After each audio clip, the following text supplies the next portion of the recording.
All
right, we're all set to get started.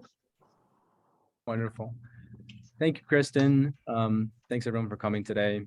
I think we might have one more late addition. One more Commissioner Cato, I don't believe is here. I could be correct, but I don't know if they're coming, but they can just come in later. So thank you very much. Welcome to the July 26th, 2022 meeting of the Ann Arbor Renters Commission. My name is Zachariah Farah, and I'm the chair pro tempore for those who are watching. And this is my first time chairing a meeting like this, so please bear with me. And if there's anything that's unclear about what's going on, please let me know. I think some of us might be new to parliamentary procedure, and that's totally fine.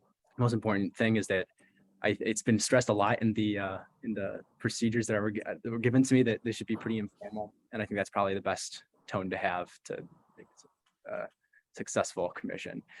So the purpose of the Renters Commission is to advise the City Council and the City Administrator in matters affecting renters in the City of Ann Arbor. The Ann Arbor Renters Commission is made up of voting members who are appointed by the mayor and approved by City Council, 2 City Council members, Councilmember Nelson and Redina, appointed by City Council, non-voting liaisons from the Housing and Human Services Advisory Board, non-voting members representing different landlord perspectives. We have a slot for that. And a non-voting representative from the University of Michigan Student Legal Services. Later, we'll have pretty early in the meeting, we'll have a public comment opportunity. You'll be able to speak through the webinar link or by phone, depending on how you're tuning in today. For phone access, please call 877-853-5247. The alternative number is 888-788-0099. And enter the meeting ID 935-8080-1941. That's 935-8080-1941. That's the updated ID, which we'll be using from now on, as I understand. So you don't need to have signed up in advance. In fact, I don't believe that's even possible. So to be called on to speak, callers, people who are calling in with their phone, just press *9 if you're listening by phone. Or use the raise hand feature if you're viewing through the web link, which is a2.gov, or sorry, excuse me, yeah, a2gov.org/RENTERS, capital C OMMISSION, then capital MEETING. So that's Renters Commission meeting with capital R, C, and M. You will then be called upon by city staff one by one using the last 3 digits of your phone number or by the username that you're using on the web link. You'll hear an automated announcement that you're being invited to speak, and please state your name at the beginning, your comments, and you can introduce who you are. City staff will indicate when you have 30 seconds left of their comment period. After 2 minutes, they will be placed on mute so that we'll proceed to the next speaker. Now, Kristen, since I'm the chair pro tempore for this meeting, would it be okay if we didn't have a hard limit on those comments today? Definitely up to the commission's discretion. It looks like we do have a lot of speakers, so did you want to do a different amount of time, or just kind of let people finish their Yeah, thought, just I let guess? people finish, so long as it, I think, like, have kind of a soft maximum at about 3 minutes, but I think the purpose of that is just to make sure that people who are calling in to explain some rather complex issues that they're dealing with feel comfortable doing that and are relaxed doing that. And I'm sure we'll talk about other ways to communicate with the commission later, but yeah, that's Okay. all right with everybody. Is that all right with the commission? Sure. Wonderful. Okay, so let's move on to the roll call. So for our commission members, please state the city where you're calling or from, where you're attending the meeting from, and state if that's necessary. If you're calling from Ann Arbor, I think we know what state you're in, because there's literally only one Ann Arbor in this entire country. So roll call, I am here, Zachariah Farah, calling from Ann Arbor. And please stop me if I mispronounce any of your last names. I want to make sure we learn how to pronounce each other's names. So Commissioner Chen, not here today. Commissioner Welch. That is me. I'm Cozine Welch. I am calling in from Ypsilanti, Michigan. Wonderful.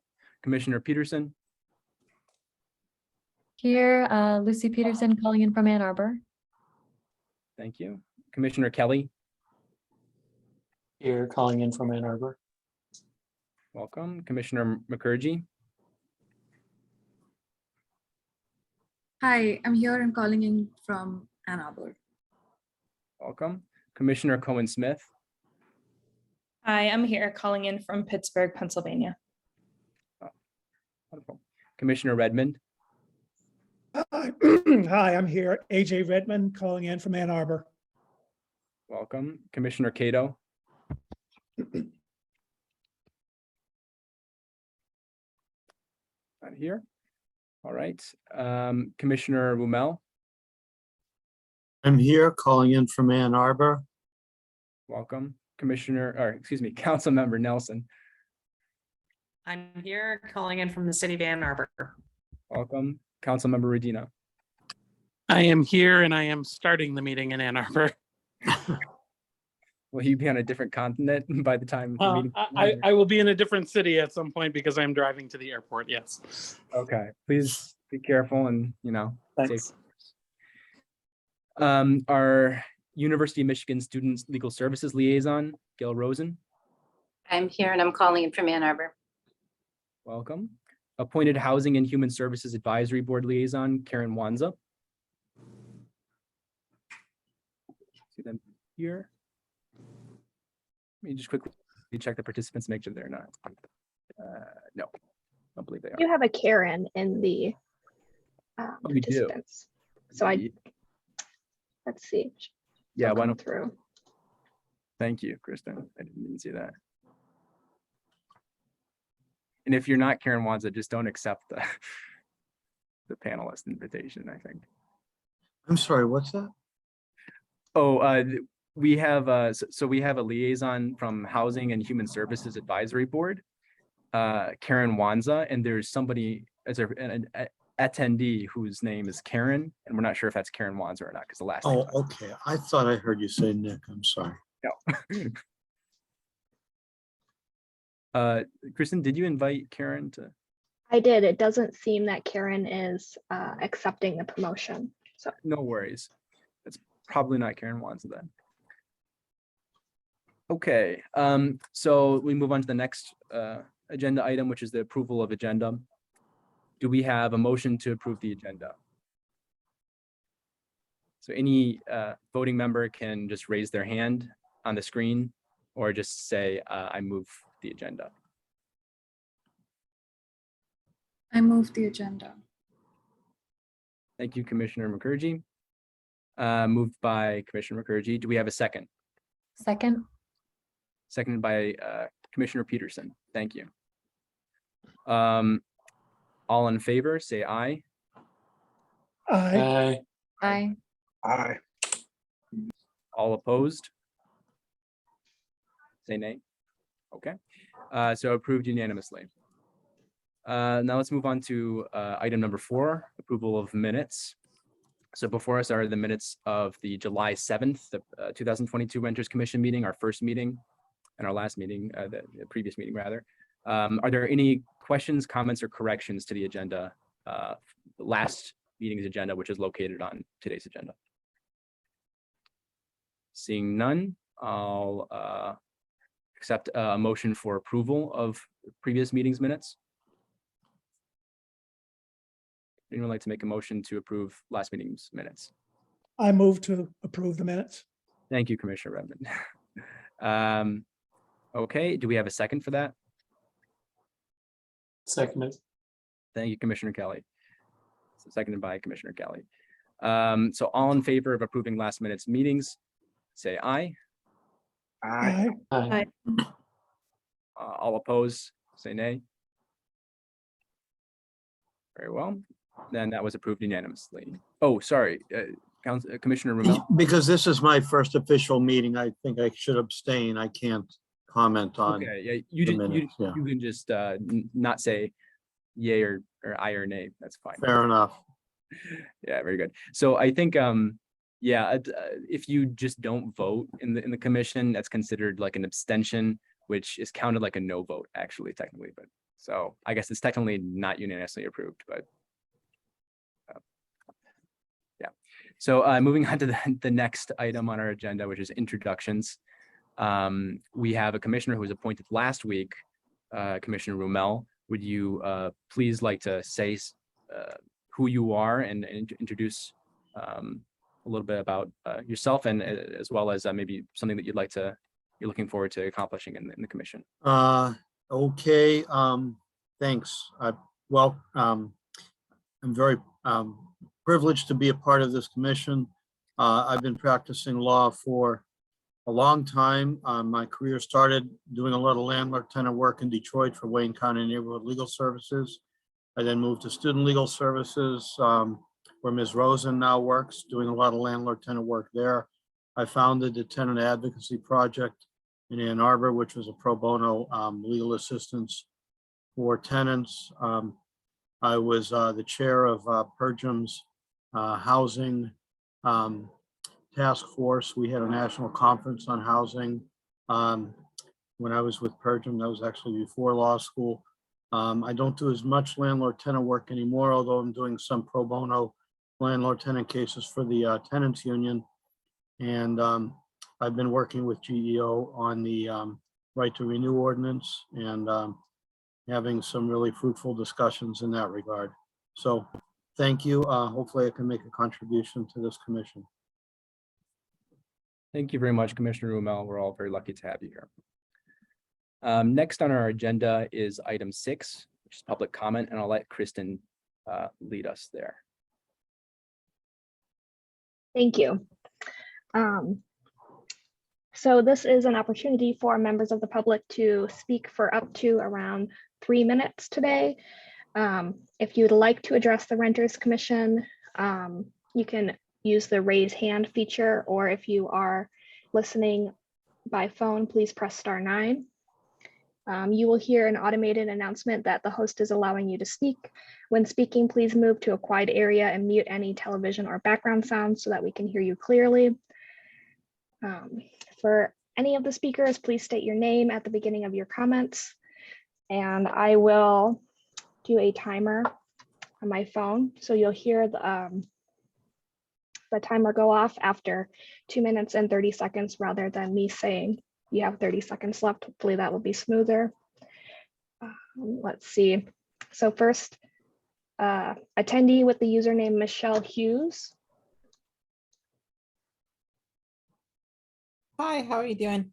I'm Michelle Hughes, and I wanted to let you know about a situation that I just heard about today from a friend online. I was hoping they could call in, but I don't think they can.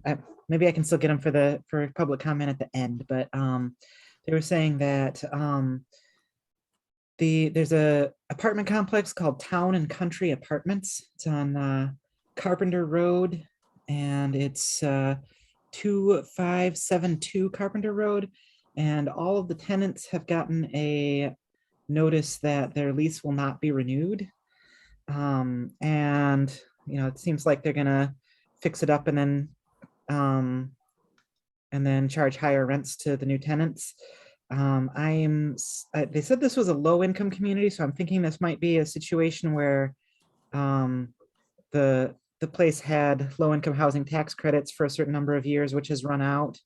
And so now they're fixing it up to, kicking everyone out in order to bring in market rate tenants. If that's not the situation, though, this might be a situation where right to renew might be helpful if everyone's getting kicked out, and they would at least have the opportunity to be the first people to pick back up when the leases start again. But instead, the apartment complex is not giving anyone the opportunity to continue leasing there, even if they somehow have the money for it. They said they just gave everyone a letter saying that their lease is not going to be renewed. So I'll try to get some of those people to call in later on at the public comment at the end. But if you wanna get in touch with them, you can email me and I'll get you their contact information. My email address is gnebulon@gmail.com. That's Golf November Echo Bravo Uniform Lima Oscar November @gmail.com. gnebulon@gmail.com. So thanks. And I wish I had more, specific information for you about this, but I just heard about it today. So thank you very much. Thank you.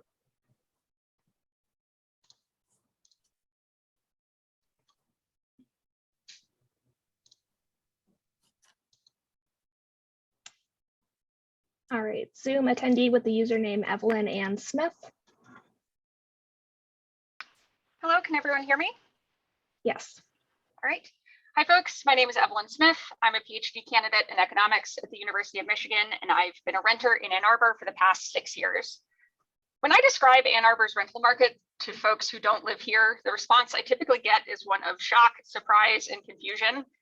In very few other cities in this country is it legal, let alone the norm, for landlords to ask tenants to sign leases 10 months before those leases are set to begin, before tenants can discover whether their heating works in the winter or if their landlord is responsive to maintenance requests. Landlords in this city are afforded a highly unusual amount of privilege and power over their tenants. The early leasing ordinance was a valiant attempt on behalf of City Council to repair this power imbalance and protect tenants from predatory leasing practices. But as we've discovered over the past year, the ELO on its own is not enough. Landlords have found creative ways to bypass the substance of the ordinance, soliciting non-refundable deposits from potential tenants to secure spots on waiting lists, and essentially redoubling the uncertainty tenants face each year when deciding whether or not to renew their leases. We're basically back where we started a year ago. Now, the proposed right to renew ordinance closes important loopholes in the ELO and ensures that tenants won't be displaced from their homes without due cause, and that they're compensated in the event that their leases are not renewed. The protections we're asking for are not extreme. We're simply asking City Council to ensure that our rental market functions more like every other rental market in the country. It's also worth noting that several sitting City Council members campaigned for their current seats with promises to stand up for tenants. However, a majority of these councilors, together with City Attorney John Reiser, have thus far stalled and delayed the drafting and passage of right to renew and refused to meet with the renters and tenants they claim to protect. We are asking our council members to do their jobs, to fulfill the promises that they made on the campaign trail, and to pass right to renew before the next leasing cycle begins, so that tenants like me don't have to spend another year uncertain about whether I'll be able to stay in my home. On a related note, I'm certain that we'll likely hear from several landlords today who are opposed to the substance of right to renew, which is to be expected, and those folks are certainly entitled to their opinions. What they are not entitled to, and what City Council is not obligated to provide, is a risk-free return on investments these landlords have made in properties that they do not live in and mortgages that they themselves do not pay. Thank you.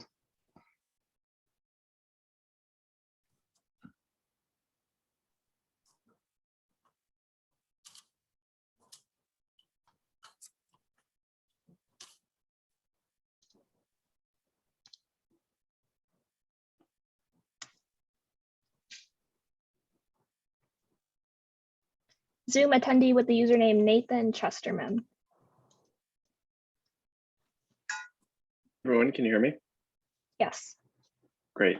So my name's Nathan Chesterman. I'm a community member here in Ann Arbor, and I've lived here for a cumulative 8 years, 6 of those as a student and 7 of them as a renter. And right now I'm a research analyst with Mathematica policy research here in town. I'm speaking here strongly in favor of the right to renew legislation and stronger tenant protections in general. And I'm speaking from a personal experience that underscores this need. Right now, I live with 2 roommates in a house that we've rented from Jay Keller, and we're very peaceful. We have good relationships with our neighbor and our landlord. We take good care of the house. We all moved in last summer, and it was my plan to stay here for some time. So this spring, I emailed them to say that I wanted to renew the lease, and they told me that they had signed a lease with a different group. They provided no notification ahead of time. They provided no justification for not renewing the lease with us. I have no idea why they chose to not renew our lease. And I know that the non-renewal and the non-notification is a violation of ELO. So I've reported them for that. But to be honest, that payment goes to the city and it leaves us to deal with the impacts of our displacement on our own. So I'll just describe to you what those impacts are. We're gonna have to pay for a U-Haul to move stuff around. We're gonna have to pay for junk removal to remove things that the landlord did not remove after the last tenants moved out. We'll have to sell off furniture that none of us can bring to our new places for cheaper, much cheaper than we bought it for. I will have to furnish a new apartment. I'll be paying double rent for a month. And on top of all these monetary costs, there is so much time involved here with packing, cleaning, moving, unloading, settling in. And above all of that, there's the psychological cost of the stress of being unsettled and displaced from my home. So why I think we need the right to renew is that moving is expensive, getting displaced is expensive, and landlords should not have the power to displace people at a whim with no explanation and without bearing at least some of the costs that people incur. We live in a community here in Ann Arbor and we're supposed to take care of each other here. But if landlords won't be responsible members of our community, then we need policy solutions. And I think ELO is a great start. But it's clear that for many landlords, especially institutional ones with resources, much more resources than your typical tenant, a $500 or $1,000 penalty is simply not enough to dissuade them from using the predatory practices that are so common. So we need to keep strengthening renter protections. Like Evelyn, I've heard about and also lived in other progressive cities with hot rental markets, and these kinds of landlord abuses do not happen at the same rate anywhere else that I've heard of that as they happen in Ann Arbor. So I think it would be great if the right to renew legislation could have penalties that were at least as high as the payments for the relocation assistance program, so that landlords are incentivized to actually pay tenants what it costs to move. So I want to say I'm really happy that the commission is moving this forward with the city, and I would like to see fewer delays in this process and to see momentum. Thank you. Thank you.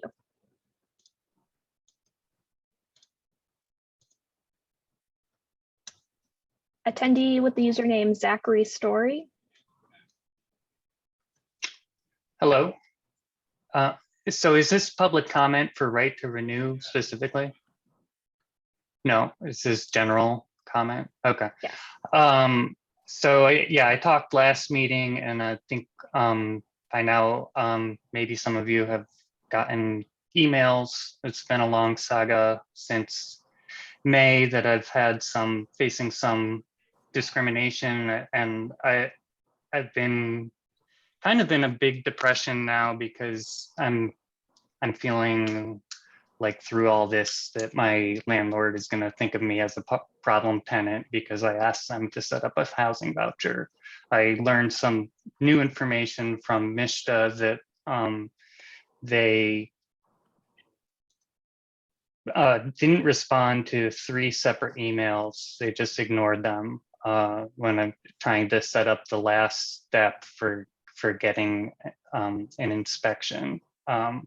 And through the whole process that they've delayed, I notified them in May 4th that I'd like to set up the voucher.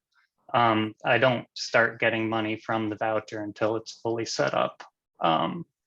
And as a result, I've fallen behind on bills and I'm not going to be able to pay rent on time in August. So I'm worried that they might use that as a way to get rid of me.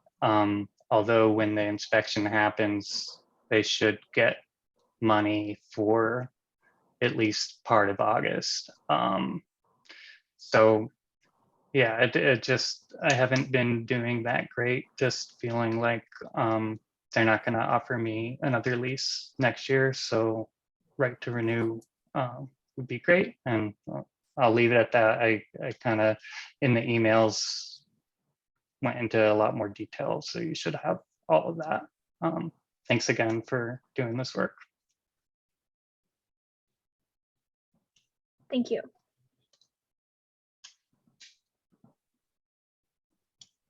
Zoom attendee with the username Faramars.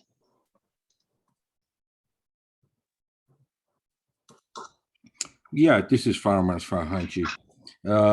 Just want to point out something that it appears that this ordinance is restrictly around the houses around campus, aimed for students or graduate students around the campus. And the committee, this commission needs to consider everybody, people who are working and they live other than just downtown and central campus of Ann Arbor.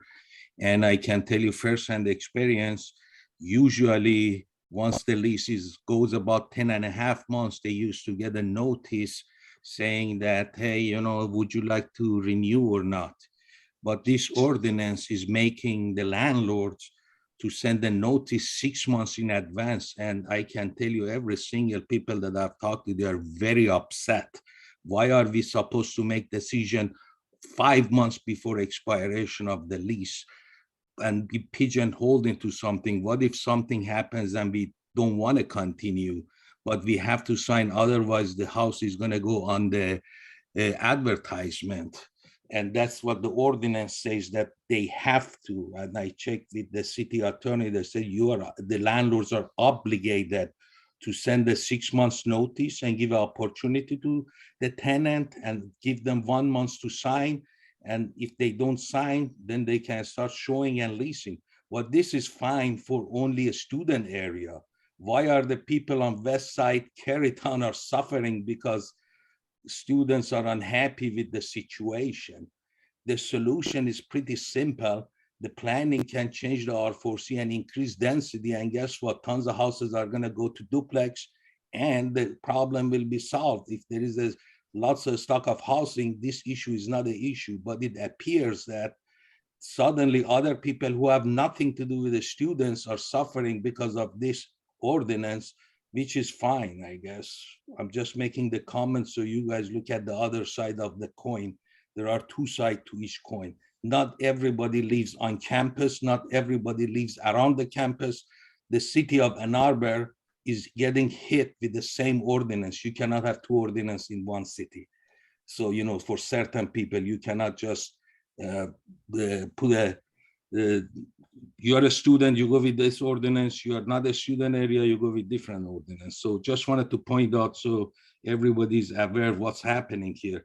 There are a lot of people that are not too happy being approached by the landlord saying that you got 1 month to decide, and that's 5 months before. They have to sign 5 months before end of the lease or they lose their chance to renew. And that really sucks, and they say it.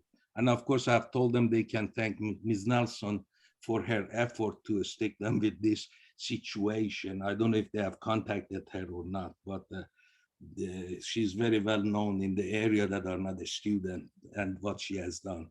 That's all I have to say.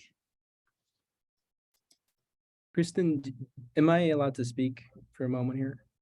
Yes. Yeah. Can I just like to ask our public commenter here a question? Farmers, it sounds like you're speaking a lot on behalf of a lot of people who live in Carytown. Are you a renter in Carytown? I'm managing one property for my father-in-law. So you're a and landlord? they're not the students. I'm not landlord, but in Carytown, That's not a student, people. There is no student in that unit. There are 4 units, no students. And they're very upset. They tell me you always were contacting us 45 days before. I understand, but that I'll just point out the fact that that's not required. A lot of the stuff you talked about landlords pressuring tenants, that's not required by law at all. And that's actually the decision of the landlords in all these instances. So I think that the ordinance gotta be followed. Otherwise, if I don't send the notice to them, I'm breaking the ordinance. And then it's gonna be the same situation that the two commentators before mentioned, that they never gave us the notice and they leased out. All right. I just wanted to make sure that we're all aware that you're a property manager, not a tenant. Yeah, I'm guilty of that. Thank you.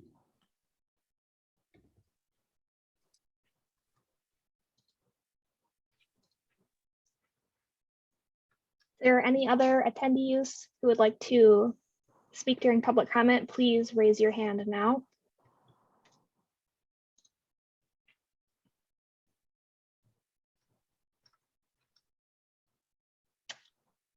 All right, seeing no other hands raised, we'll close public comment.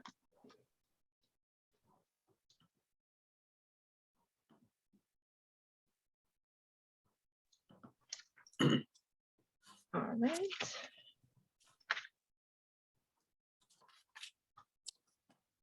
Oh yeah, I think that's my part.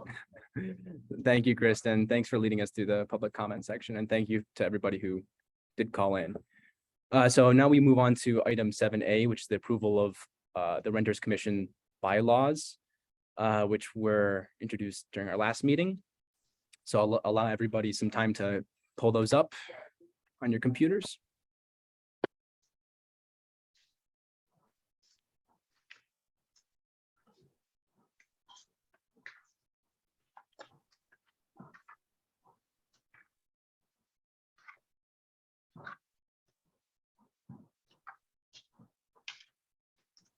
Okay, so I'd like to open the floor here for anybody who has any questions or comments or corrections to the bylaws that they'd like to talk about. Any sort of discussion I think would be welcome now, and maybe Kristen or the commission as a whole can answer some questions.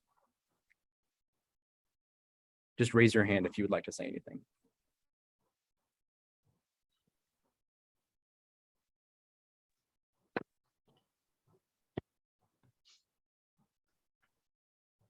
Go ahead. Does that go ahead for me? Oh, yeah. Yes, sorry. Yes. I'm just wondering, can somebody tell me a little bit about how these got drafted and presented? We have Chris Frost from the attorney's office. He can maybe give a little bit of an overview. Yeah, so city boards and commissions generally have a standardized set of bylaws, mostly procedural issues, and then whatever substantive matters are particular to the board or commission get changed. So the purposes and the composition and the membership. So these are the standard form of bylaws, and the city's process that council has set forth is that the bylaws get approved by the commission, and then they go to council for final approval. So these are a pretty standard form. There haven't been any changes for this commission. Thanks, Chris.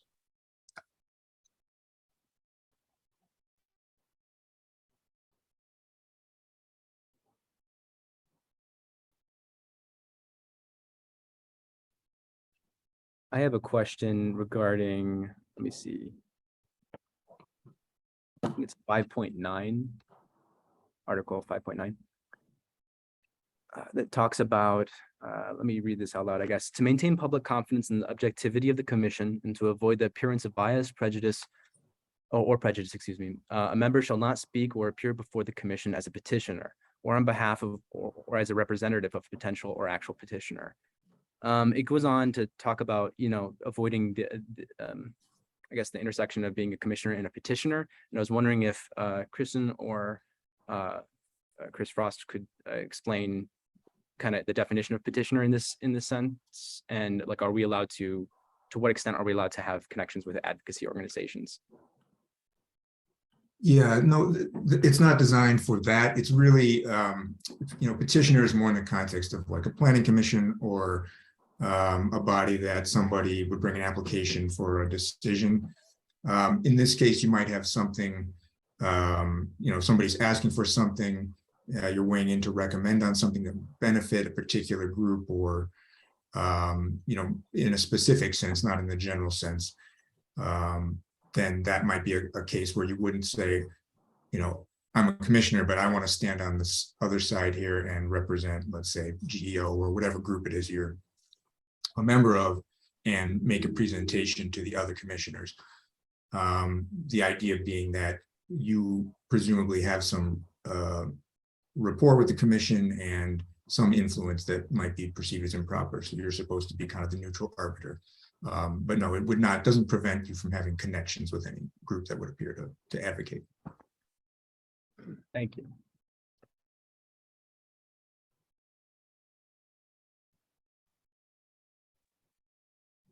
Any other questions or comments on the bylaws? Overall looks good, I assume, if we don't have any questions or comments beyond that. Okay, then. Commissioner Peterson, go ahead. Yeah, I'm sorry. I have the same question. I mean, I still have questions about what Commissioner Farah just said. What if the organization is a renters organization, for example, like would that, and we wanted to, uplift their voices in that space, would that be a violation? I mean, to me, not doing that would be an ethics violation. No, the idea is that you speak as a commissioner and you could share the same views or viewpoints or even be a member of the organization. It's just that if the organization were to be there asking for some specific, like, I don't know, let's say there was a contract for some services or something that the organization wanted, you wouldn't then stand before the commission and say, you should do this contract because there might be some conflict of interest there. But you can certainly say, as a commissioner, I agree with them, I support them. You can invite people to come. All of that's permitted. It's kind of a much more specific thing that probably doesn't have too much application to this particular commission. So yeah, I don't think what you're discussing where there's a kind of a general interest in the outcome, that wouldn't fall into this. Commissioner Peterson, do you feel that your question's been answered? Yeah, I think I'm breaking Robert's rules right now, but I think we should take that part out. If it doesn't apply to this commission, then I would rather not have it there.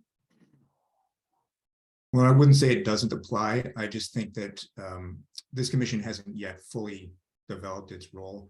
There may be cases in the future where it would apply, but again, it's really very specific. I mean, it's almost like that financial interest test that we talked about before, where it's not that you wouldn't use your position as a commissioner to try to get a benefit, a specific benefit for an entity or an individual. You're certainly welcome, and I say that benefit in the sense of like a contract type situation. If somebody comes to you and has a problem and you think this person, the Renters Commission should advocate to solve that problem, that's completely permitted. That wouldn't be, that would not fall under the intent of this. We could, I can certainly take a look at redrafting it or adding some language. I wouldn't necessarily recommend taking it out entirely, but I think some clarification could certainly be done. If you would like me to take a crack at that and bring it back to you, I can do that. I would also add a question. I noted that the chair had asked for 3 minutes and we currently have 2 in here. Do you want to change that in the bylaws to 3 going forward? I see. I feel that's probably a good idea, just to set a precedent that we do that. I know that it's kind of the chair's discretion, but having that reflect in the bylaws, I personally feel is a good idea. Does anybody have, I guess, in direct response to that idea, does anybody have any feelings on that about how much time we give for public comment as a standard?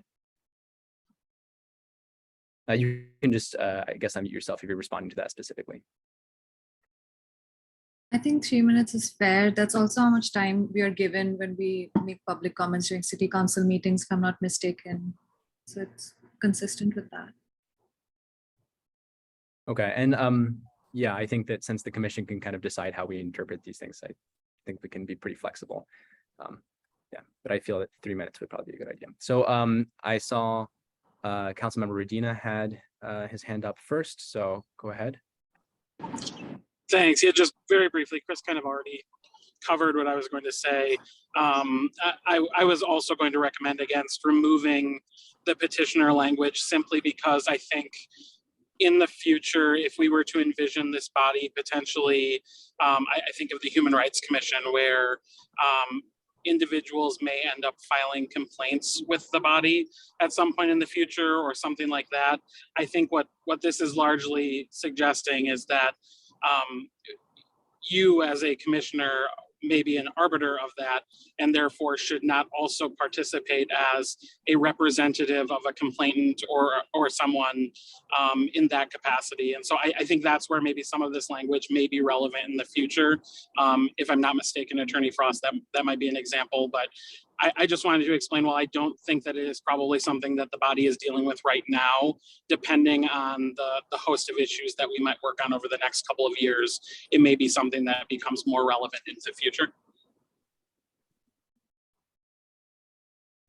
Thank you, Councilmember Redina. I'll move on to Commissioner Rumel. Thanks. If we accept Commissioner Peterson's comment as a motion to amend this motion to remove 5.9, I would second that. I think the conflict of interest language adequately covers the concerns that are addressed by 5.9. I personally find 5.9 extremely confusing, and I think that if people just accurately identify who they're speaking on behalf of, which I think is required, you know, out of conflict of interest concerns anyway, that you don't need 5.9. The second point I was going to make on the other issue, on the public commentary, Zachariah, Chair Zachariah Farah, I do agree with you. I think it's great to give latitude to speakers, but I will caution you, having done a fair amount of legal research on this issue, I think it's really important that we be absolutely consistent with the amount of time you give to people when they speak, that you set it in the bylaws, whether it's 2 or 3 minutes, and stick to it. Because if you don't, if you give somebody 3 minutes one week and 2 minutes the next, somebody might say you are engaging in viewpoint discrimination under the First Amendment, and you could get into legal concerns that way. So I would recommend we pick a number of minutes and stick to it. Point is well taken. Perhaps we can do, Aaron, the longer side, just do 3 minutes and have a maybe 10-second grace period. But yeah, we'll be consistent with that going forward, whoever the chair is. Okay, Commissioner Welch. At this point, I'll side with the previous members, but I also wanted to add one clarification on how it's so confusing. As an example, who is the entity referred to? So I'll give an example. I do a lot of criminal justice reform work, and necessarily in that you'll have folks who are renters. And so I may go to an entity speaking on their behalf. And so no clear definition as to what entity I am able to speak in front of and what entities I am not. That is one thing that I would definitely want to have some clarity to, if in fact the paragraph was voted to continue. I definitely would like to ask some clarification on what these entities are. Because I'm sure a lot of us do a lot of advocacy work for other groups that are related to renters' rights. And so we like to be able to advocate for those groups as it relates to their renters' rights as well, without kind of blurring the lines or not being able to do so.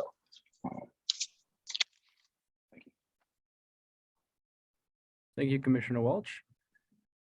Any other thoughts about any point of the bylaws or that part specifically? It was 5.9, was it? A question to, oh, okay, Councilmember Nelson, please go ahead. Thanks. 5.9, I agree that it's confusing and it's not necessary. And this is a small point that we sort of passed talking about, but I want to express support for 3 minutes as the standard. 3 minutes is the standard time for public comment at our city council meetings. I thought I heard somebody say that they thought it was 2. 2 is actually how much comment time that council members get at the beginning of a council meeting, but the public gets 3. Yeah, I actually would support, well, I guess I'm non-voting, but 5.9 is extremely confusing to me, and I think we can deal with it later if what Councilmember Radina is talking about, if it was relevant, like relative to the comparison with HRC. And I guess I have a question for Mr. Frost. Do we have a comparable section in the HRC bylaws? I don't have them handy, but I would imagine, yes, this is a standard form.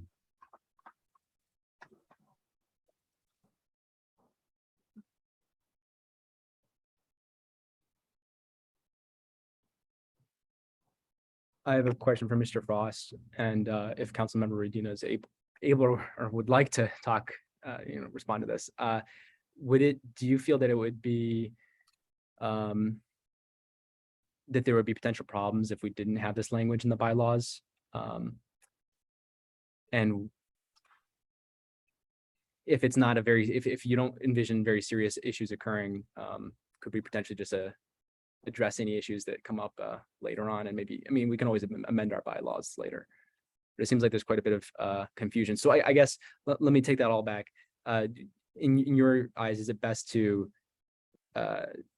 consider just removing this language for now, or waiting and getting some clarification on it?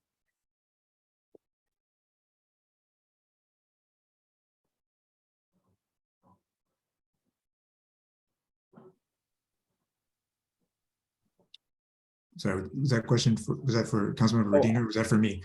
That was for the two of you, I suppose. Okay. Yeah, but I think, I think I could probably clarify it. I think some of the language regarding appearing before other bodies could probably come out. As I said, I think it was imagining a body making a decision about something like a complaint or something like that, or an application for like a zoning issue, but similar to that, a complaint in the Human Rights Commission. So I think I could make some modifications and bring it back. That might satisfy some of the concern here.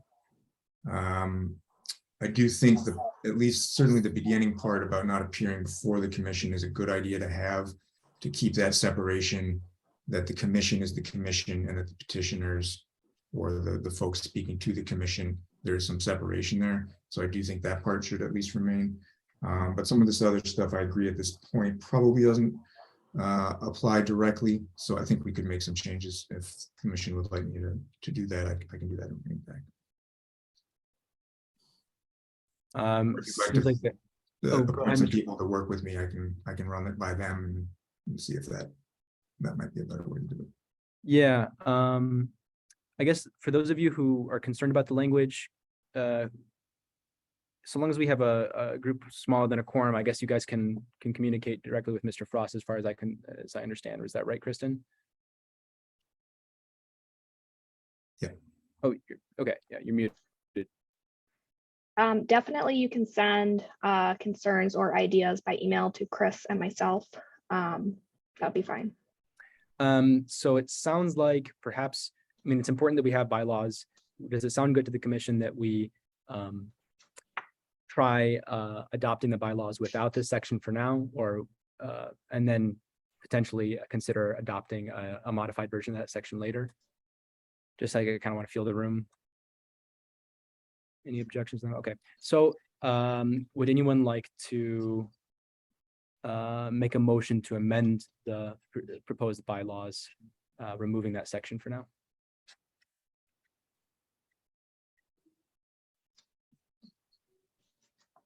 All right, I will. Commissioner Rommel. Okay. Do we have a second on that motion to amend?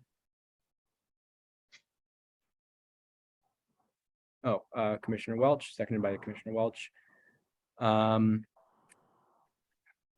So all those in favor of amending the bylaws to remove section 5.9 and adjusting the numbers after it accordingly, say aye. Aye. Aye. Aye. All those opposed, say nay. Okay, so this motion to amend passes. And Kristen, just stop me if I'm doing something wrong here, okay? But it seems like since there's silence, I'll continue. So I guess that the chair would look favorably upon a motion to adopt these bylaws for our commission. But we'll also take a vote on the 3 minutes. Oh, that's right. Thank you very much, Mr. Frost. Yeah. Would anyone like to make the motion to amend the language from 2 minutes to 3 minutes for public comment? I motion. Okay, thank you, Commissioner Peterson. Do we have a second for that? Seconded. Commissioner Kelly, thank you. Okay, all those in favor of amending the language from 2 minutes to 3 minutes for a public comment, say aye. Aye. Aye. Aye. All those opposed, say nay. Okay, and this passes unanimously. Thank you. Okay, I guess I'll open the floor for any other potential amendments, and if anybody has any comments or concerns, questions, any of this are before we potentially see a motion to adopt the bylaws. A couple seconds here. Just a reminder, we can always amend our bylaws later on, of course. So I would look favorably upon a motion to adopt the bylaws. To approve them, I suppose.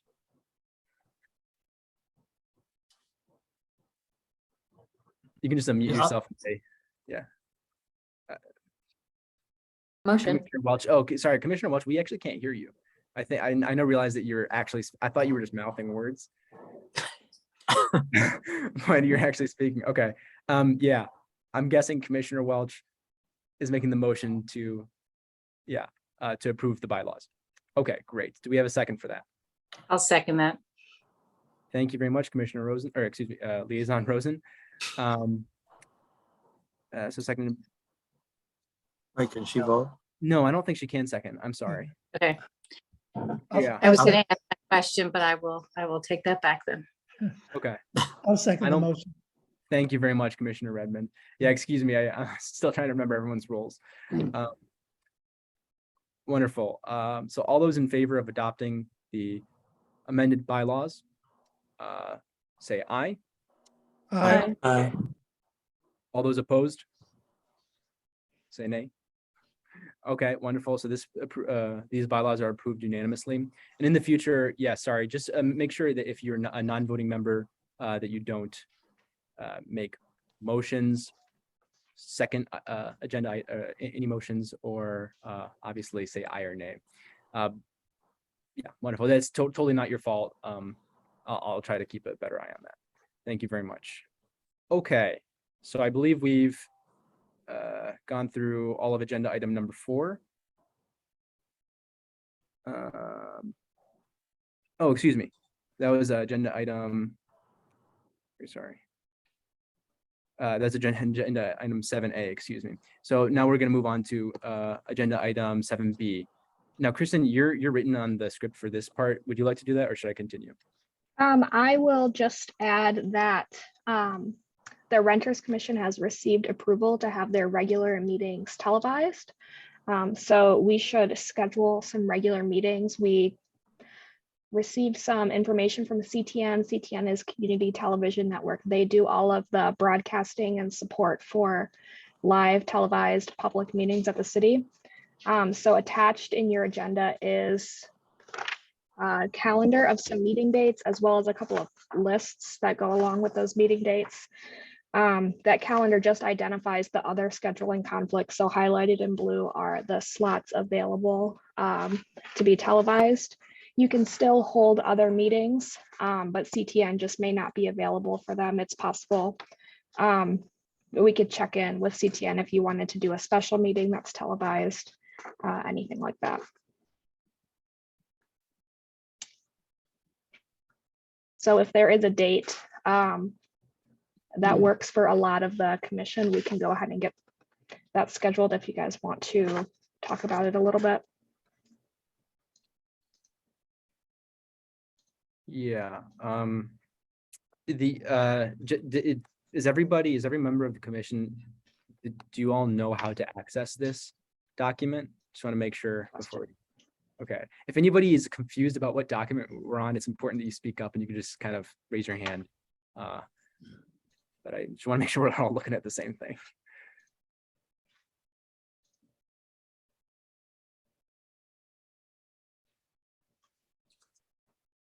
I was just gonna make an observation. Can folks hear me okay?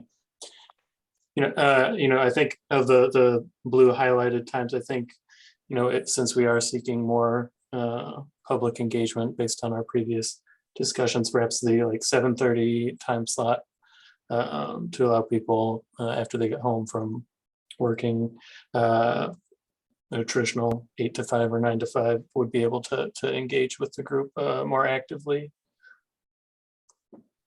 So I think that would probably be my preference, just taking a glance at this now.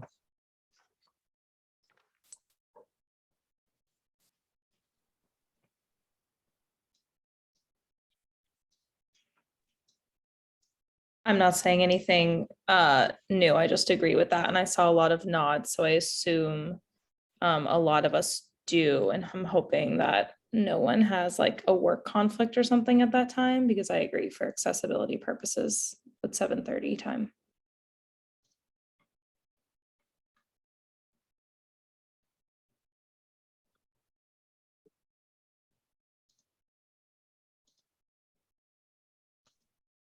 Sounds like we have a consensus here for the 7:30 p.m. time slot. Are there any objections to that? The time, like, is that a time that really doesn't work for somebody? Okay. Okay, then. So it sounds like, Kristen, that would be the best time for this commission. Okay.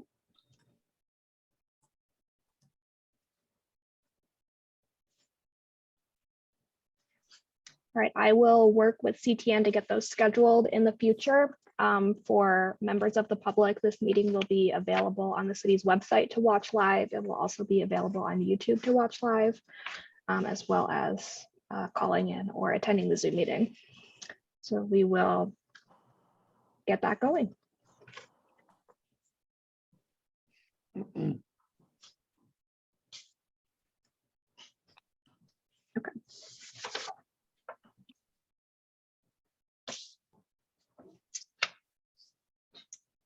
All right, so our next item on the agenda is the item 7C, stakeholder engagement planning discussion. At your last meeting, there was some interest in kind of getting the ball rolling with scheduling sometimes for public comment, or maybe some different methods to receive comments from members of the public. So this is a time for you guys to talk about that a little bit, to see if there was any particular format you wanted to do that in, or what kind of staff support you would need, or anything like that.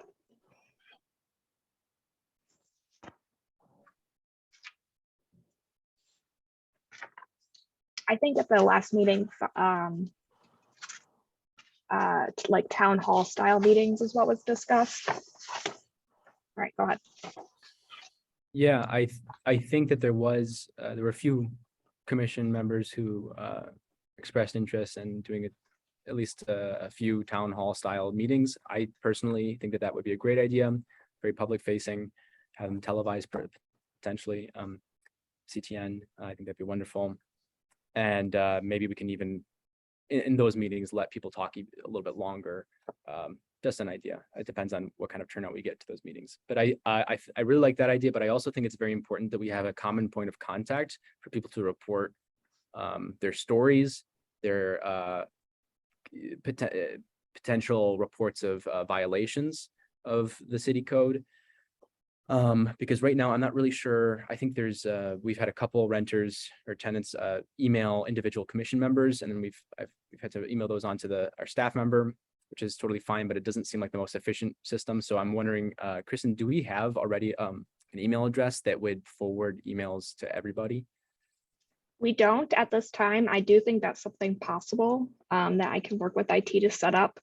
I want to be clear that if a member of the public has a complaint, to go through the complaint channel, that might be faster or just to make sure it lands in the right spot. But if they want, like if a member of the public, of course, wants to communicate that they have a complaint to the commission, I think that we can work to set up a method for that. Are you thinking something like a general email address that we can collect that input and then provide it at to your agendas, or something that you would, maybe if it's like renters commission at a2gov.org and it sends it to you all at once? What's your preference, I guess? I suppose I was envisioning something that would send the complaints directly to us. Okay. And perhaps we could have an automated response saying that if this is, encouraging people to fill out the complaint form, if this is something that they want to be seen as a complaint, not to the commission, but rather to the city government.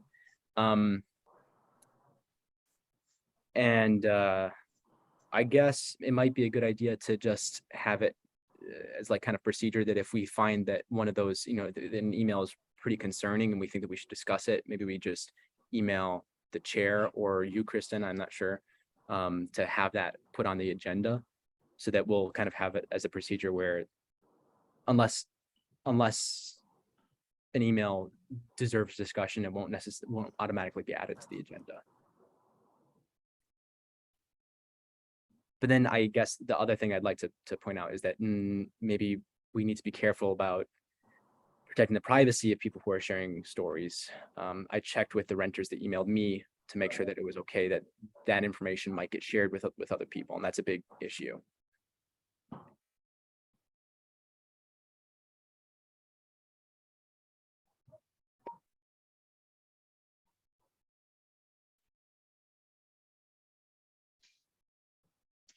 Commissioner Peterson?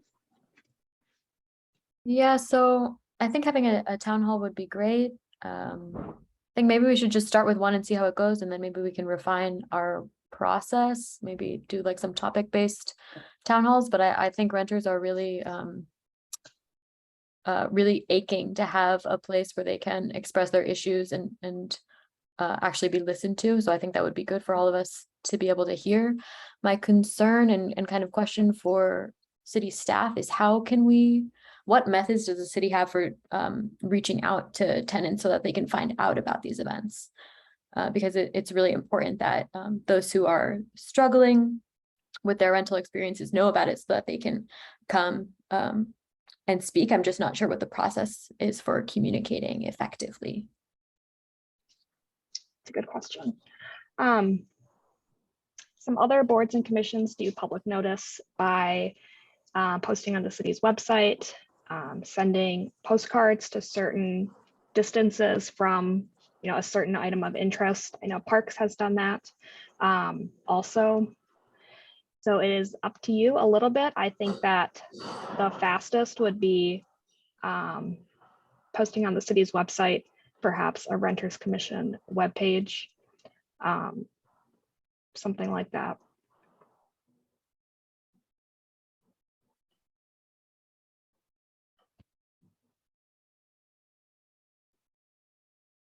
Was there another hand?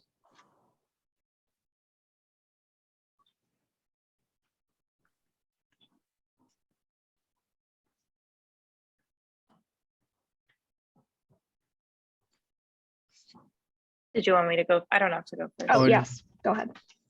Okay.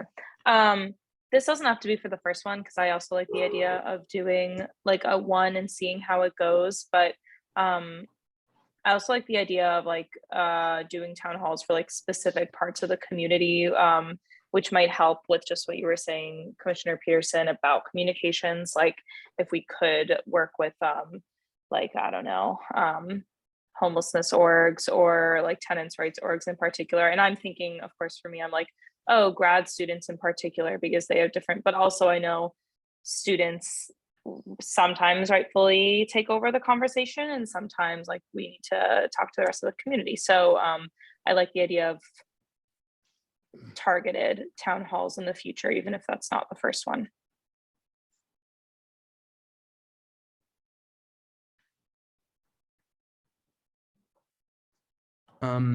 I know that most commissions have a have a website, and I know this was mentioned, but we, just to confirm, we currently don't have any website up for the Renters Commission describing what it is on the main city website. Is that correct?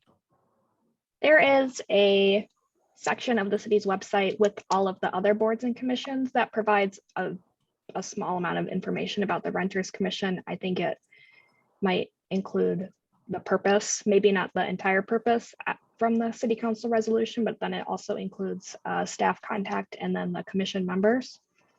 But there isn't a main page. That is something staff can do for you though. And if we want to make requests to changes on the website or, additional pages to be created, would we email you, Kristen? Yes. Okay, thank you. Yeah. And I guess the last thing I'd say was, I think the next step is picking a date for the first town hall. This should be a general one and see how it goes is kind of, I think, what I'm hearing from everybody. So maybe if anybody has any ideas for when the first one should be, that'd be very helpful.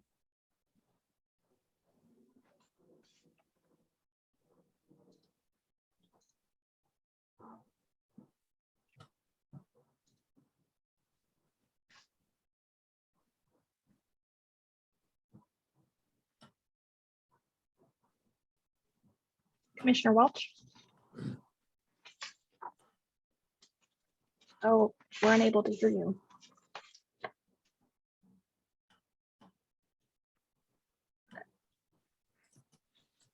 So your next regular meeting is August 18th. Did you want to meet after that for a town hall meeting, or did you want to have a portion of that be your town hall meeting perhaps?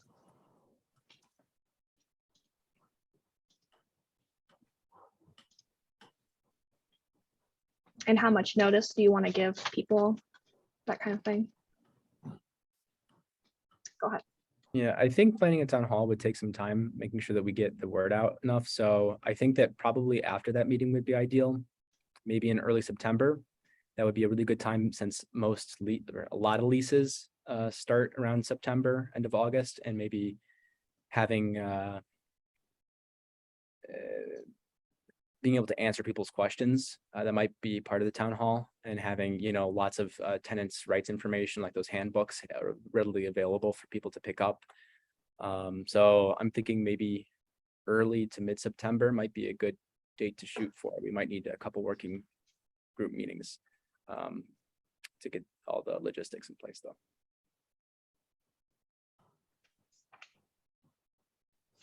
Commissioner Welch. Sorry.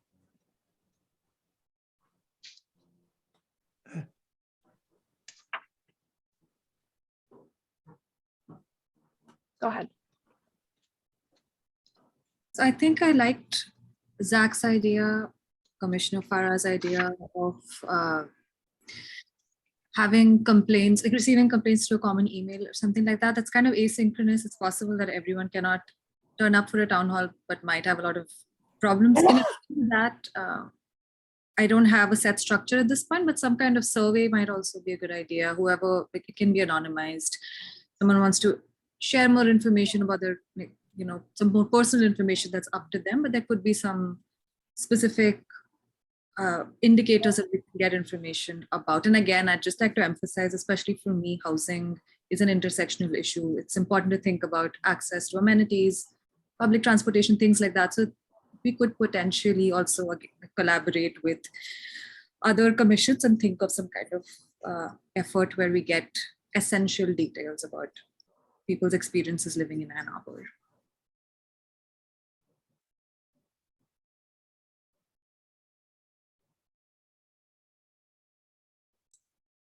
Yeah, I would agree. Maybe if we do end up making modifications to the commission's website, maybe we could include a form where people could enter the information, and it could be anonymous that way, rather than have people have their email addresses attached if perhaps they don't want to do something like that.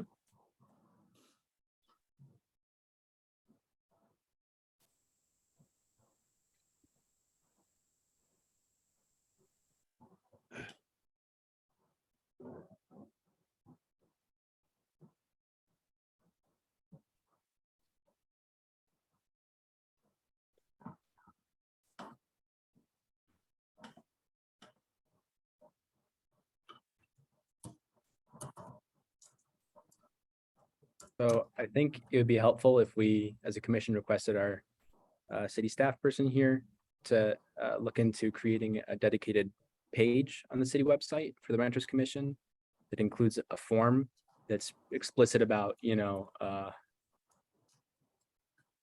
I feel we need to be very careful about the privacy issue. About whether, I guess maybe there could be a box to check, regarding whether or not this can be, this should be added to the agenda, but it should be very explicit that obviously if it's sent through a city website that it could be requested through a Freedom of Information Act request. So I think we need to maybe think about that a little bit more, but I know that we definitely want a page with a maybe description, maybe some the purpose of the Renters Commission, the email addresses, if everyone's all right with that, our preferred email addresses for people to contact us as commissioners. If not, that's okay too. If you choose not to put one on there, I'm guessing, and then a form, but I think that the form would probably require more discussion before we get that up and running, in my personal opinion.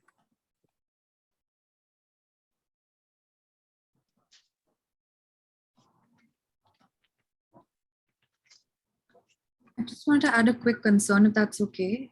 With the early leasing ordinance, we did see that even though people had sent in complaints, it wasn't clear what the status of those complaints were. So maybe we want to look into the procedures that apply at present. Like, is there a turnaround time, 30 days, 60 days, by which time renters should hear back if they're filing complaints, or should get some information about what's causing some delay, because then it's helpful for us to also know how our ordinances, etc., are working for people.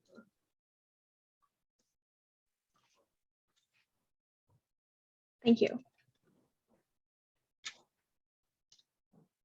Commissioner Welch, I emailed you the call-in information if you're unable to. Thank you. Oh, perfect. Oh, you hear me now? Yes. Okay. So, well, I'm glad that's working. I will definitely get started and look into doing a webpage for the Renters Commission and seeing what I can get set up with IT for an email address. And also about some information about a form. Maybe I can provide some information to you about what's possible, and then see if that's something the commission would like. Was there anything else in that for staff? I'm just wondering if there'll be an automated response when someone files a complaint that will let them know that either that the complaint's been received or what the timeline will be for a response, so that they know that they got the complaint, that we got the complaint. I can check in with rental housing and see how they manage complaints and then let you guys know for sure. See what that process is. I think that there on the city's website, it directs to a person, but I'm unsure what the specific process is. So I can find out.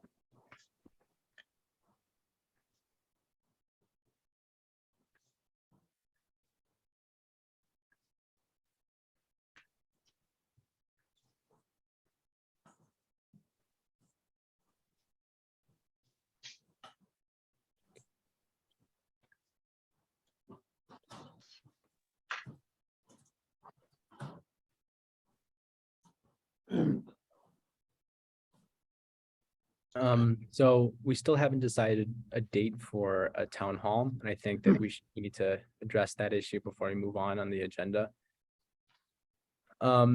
Kristen, do you know when our September meeting would be? The September meeting would be September 15th, I believe. September 15th, Thursday, September 15th at 7:30 p.m. Is that right? Okay, great. Thank you. I'm wondering if we could even do it shortly after that. I know that that's in quite a while, but we have a lot of things going on, and planning a successful town hall, I think, would take some time. Yeah.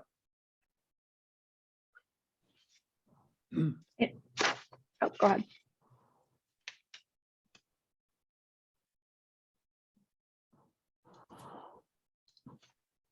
In order for the town hall meeting to be televised, it would have to fall under one of those. It doesn't have to be on the third Thursday, but it would have to be on one of the blue highlighted days because that's when there's CTN availability. If you wanted the meeting to be Zoom and call in only, there would be more flexibility for dates and times.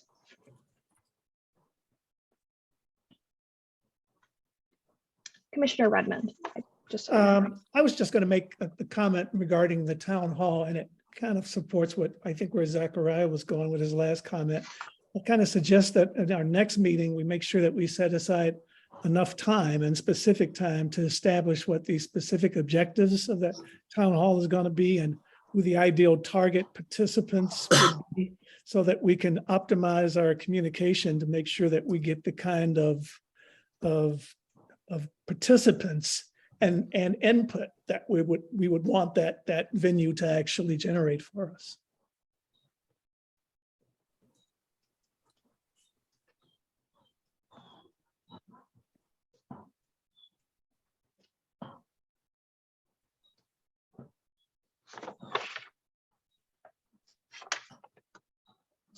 So I think that we could even have our September meeting be the town hall, if I'm not mistaken, right? Like have that as the main agenda item. It's just like a very long public comment period. Is that right, Kristen? Yep. Just because there is the public comment at the beginning of the meeting, you could have,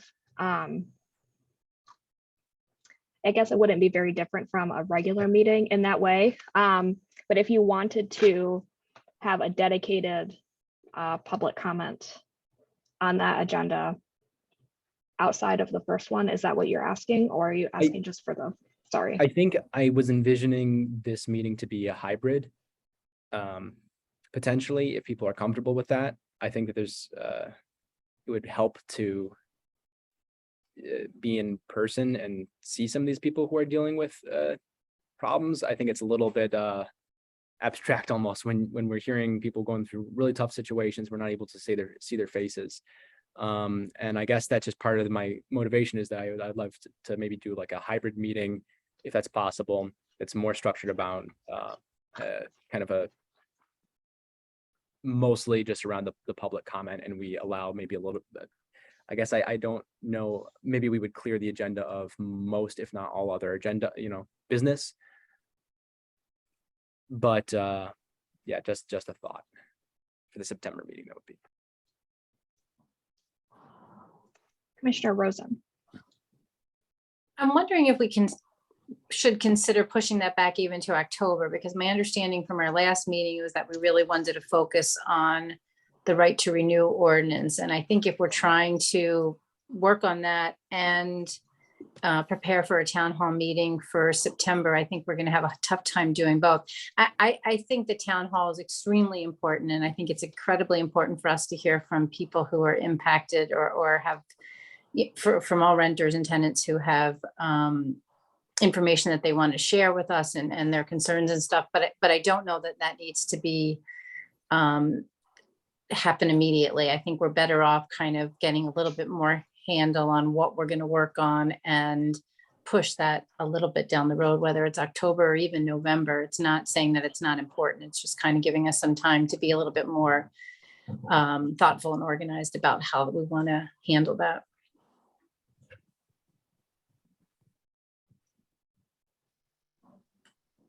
I wanted to add one more comment related to this. I was wondering if we could do smaller working groups if necessary, that where a group of people, like 2 to 3, can think a little more about the town hall between these meetings, so that like simultaneously while the right to renew conversation is moving, we dedicate like a little bit of time to planning and presenting some ideas. Yeah, I don't know how that works for other commissions, but maybe a smaller group can keep thinking about this and coordinate between meetings. You can form a committee for this purpose. if you'd like, if there's some interest from other members. I'll also add that a later meeting would allow some time to coordinate staff time for a hybrid meeting, because the CTN availability for in-person is a little bit different from the hybrid or from the electronic only that I provided you, just with like physical staff at City Hall for them. So, or wherever the meeting takes place.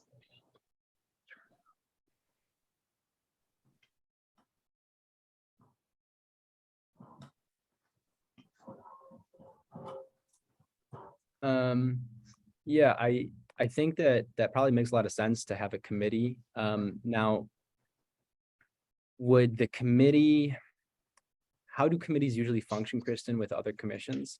Do the committees usually have less than a quorum of commissioners on them so that they can function without holding public meetings? Or yeah, go ahead. It's a good question. We can still have I guess, let me rephrase. The committees that I've worked with do publish and notice their meetings, and often hold public comment during them, just so that members of the public can provide some input on what the committee is working on.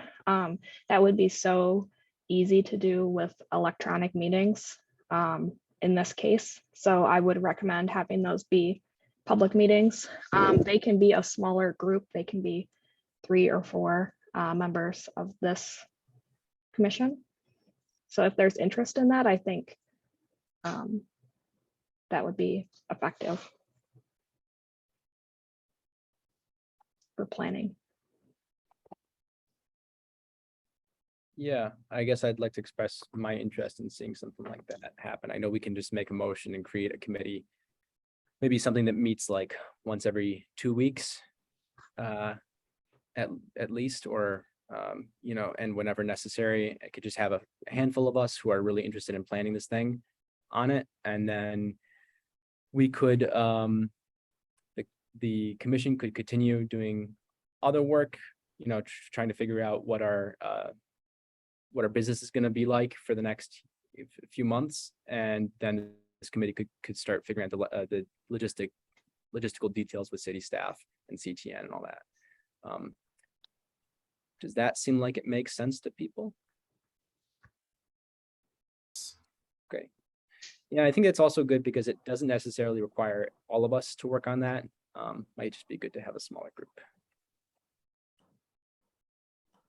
But if possible, I would like it to be published on the website so that members of the public could call in and offer some suggestions. I think that is important.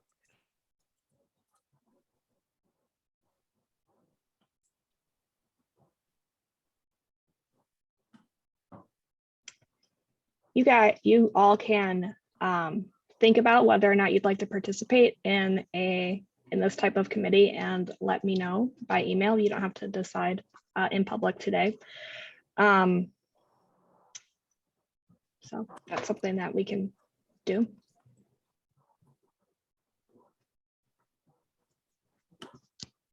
But the committee would have to be created today. Is that correct, Kristen? Yeah, yes, you can establish an ad hoc committee for this purpose today. Okay. If there's anyone who would like to be a member, that can be today too. I guess could we just see a show of hands who is interested in detailing figuring out the details of a potential town hall by serving as a member of the committee? Could I just see if raise your hand if you're interested in serving on such an ad hoc committee?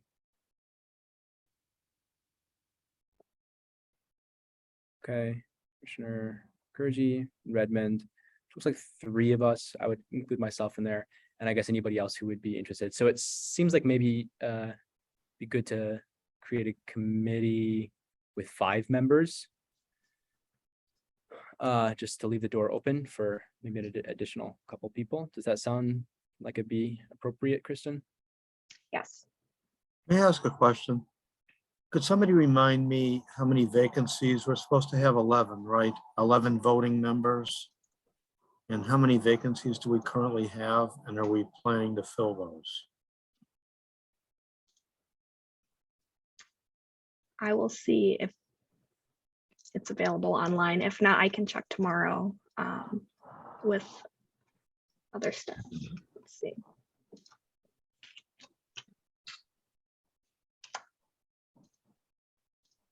Thanks, Kristen. You know, you can just send an email or something, no hurry. Okay, thank you. I'll find out.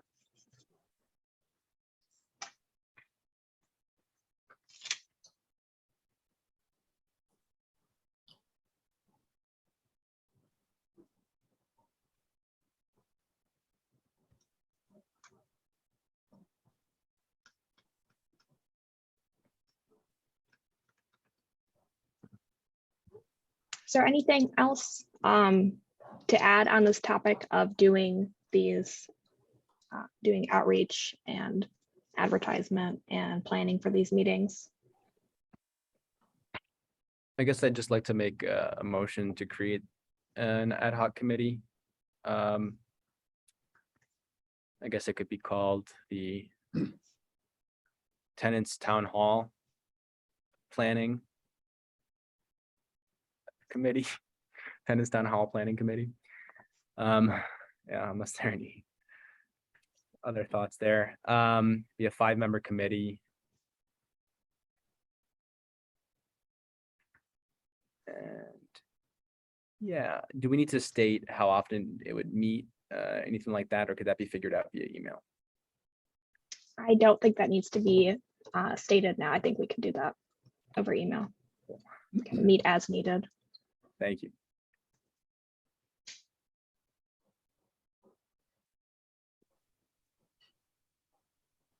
Is there a second? I second. Okay, thank you.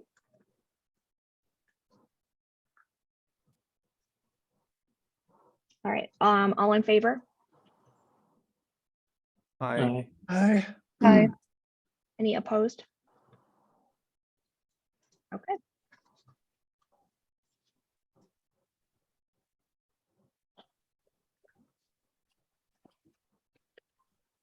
All right, committee is established.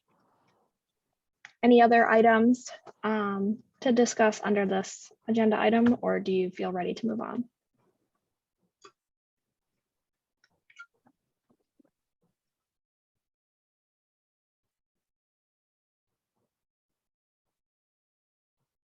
Okay, the next item, oh, go ahead. I'm sorry, Kristen. No, I that's know we've fine. been on this one for a while, but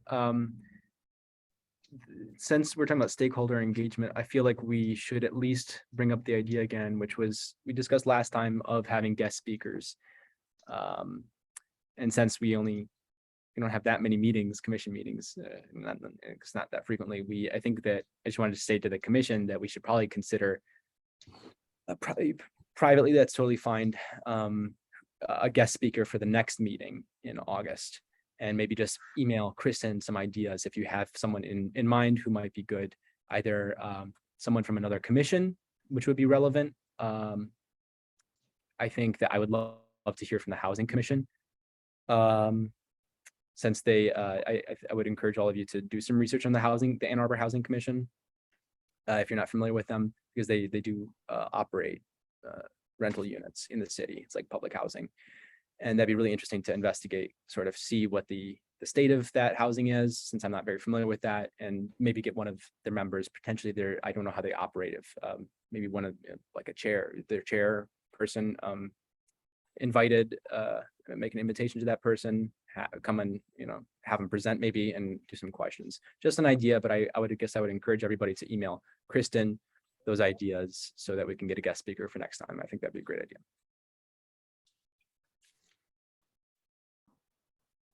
Thank you.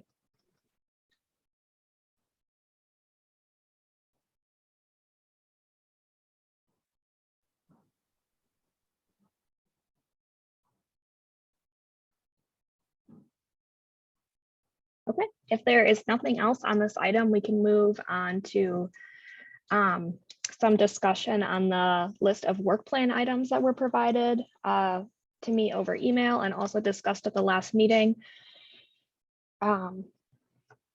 the commission is at a point where you can start prioritizing some of the items on the agenda and identifying to staff kind of what you need support in and what resources you need or anything like that. So it's up to you a little bit about the process you'd like to do that. I am definitely open to supporting a process, or I can make suggestions. So if there's any comment, I guess, to start.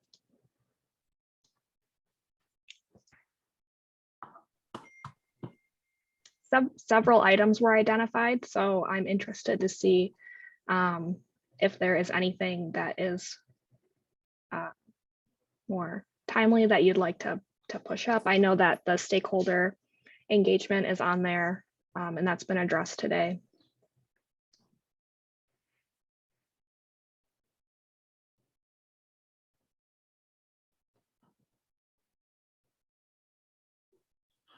I don't believe this is currently on the document that's on our agenda, but I was talking to somebody who's familiar with eTrackIt, which is a database that's used by the city that you can find lots of different certifications on there for different properties, including the certification of compliance or certificate of compliance, I'm not sure, which I guess is just like a confirmation that this rental property complies with the standards set out or laid out in the housing code, I think. Anyway, I was looking on eTrackIt, and the very first address that I put in there, which is actually my address, did not have an up-to-date certificate of compliance, which was a kind of a surprise to me. And I think that it might be a good idea to talk with rental housing services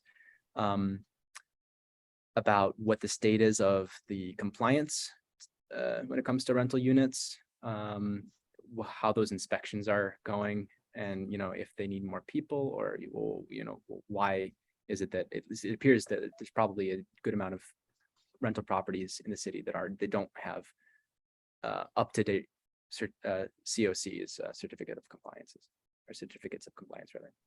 So I guess to sum that up, maybe something about certificates of compliance would be a good thing to discuss as well.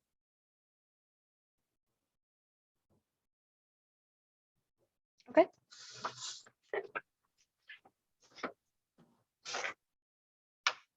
I'm curious in general how the commissions, I guess this is a question for Kristen, like how we go about organizing this priority, because I'm thinking of this as like I don't know, like a when to meet, not actually for scheduling, but like how we should be numbering this when we all have different opinions, like what is the best route? Maybe Councilman Radina has an idea, so I will wait and see what he says. Yeah, I hope you guys can hear me. Sorry, I'm in the airport now. The way that a couple of the commissions that I serve on work this out is they'll kind of take all of the subjects and put them into kind of essentially allow all of the commissioners to rank them so that all of the commissioners are kind of ranking their preferences in order. And then you kind of see some rise to the top, some will kind of be middle, some might fall to the bottom. And that way, whoever you elect as chair has some ability to make recommendations for what the topics that were of most interest to the body are. And that way you're not trying to solve that by committee here, but rather you can actually kind of rank them and have a score that associates with that.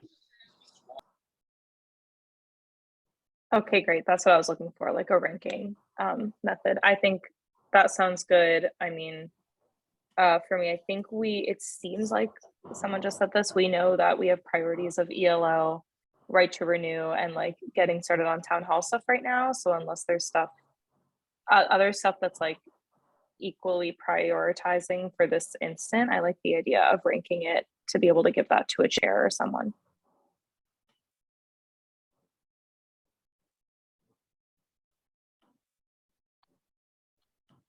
Commissioner Peterson. Thanks. Yeah, I think that makes sense, Hannah, that ELO and right to renew, I mean, presumably we can handle those things relatively swiftly because they're kind of already in process and it's just a matter of revising and finalizing. I want to respond to the idea of ranking things by number. I mean, I think we should discuss, there's a lot of interesting and important things on this list. I'd be interested to hear what people think rather than just a kind of numerical calculation. I mean, a lot of the things have to do with affordability. So maybe, yeah, I don't know. I would be interested to hear like who put what on and why and what your ideas are more substantively if we can in this meeting.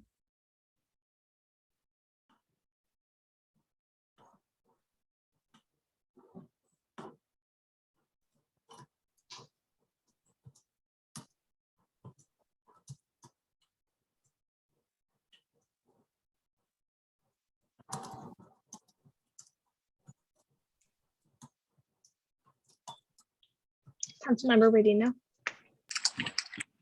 Thanks. Yeah, I also just wanted to chime back in again too, because I think there's also probably a difference. I know in things that I contributed to the list were things that, you know, renters had shared with me as problems that might need to be solved or potential ordinances or revisions to ordinances. And those would likely be different in terms of priority than the topics that you guys are interested in hearing about or learning more about, which I think were also kind of compiled in this list in some capacity. And so it may make sense to separate those out a little bit because some are going to require some work by the body and some are simply going to, or not simply, but they're going to require you to kind of dig in, and you'll also have to prioritize those. But those are where I think there's maybe value in some more discussion around what gets your attention as a body first. Whereas in kind of those education sessions, if it's the first 30 minutes of your next 12 meetings or whatever it is, that might be a little easier for you to rank numerically without some discussion and weight behind that. So apologies if I should have sorted that out sooner.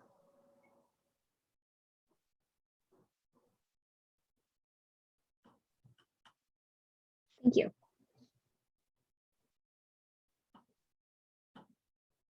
On that note, I just want to say, yeah, I don't know if it's possible to designate things that are from people hearing them complaints, specifically the council offices, versus ones that are more abstract, like our own thoughts, because I would really like to prioritize stuff that's heard about the most and complained about the most. And I'm thinking even like, I'm someone who would love the renters handbook updated. Like I kind of looked at an old copy, but also is that what our renters want us to do up front? That could be like an ongoing committee where it's not like we need to update it by next month. So I doubt there's a way we can actually designate what has the most complaints, but if there's some way to do maybe what the council members have heard the most or something, I would like that too.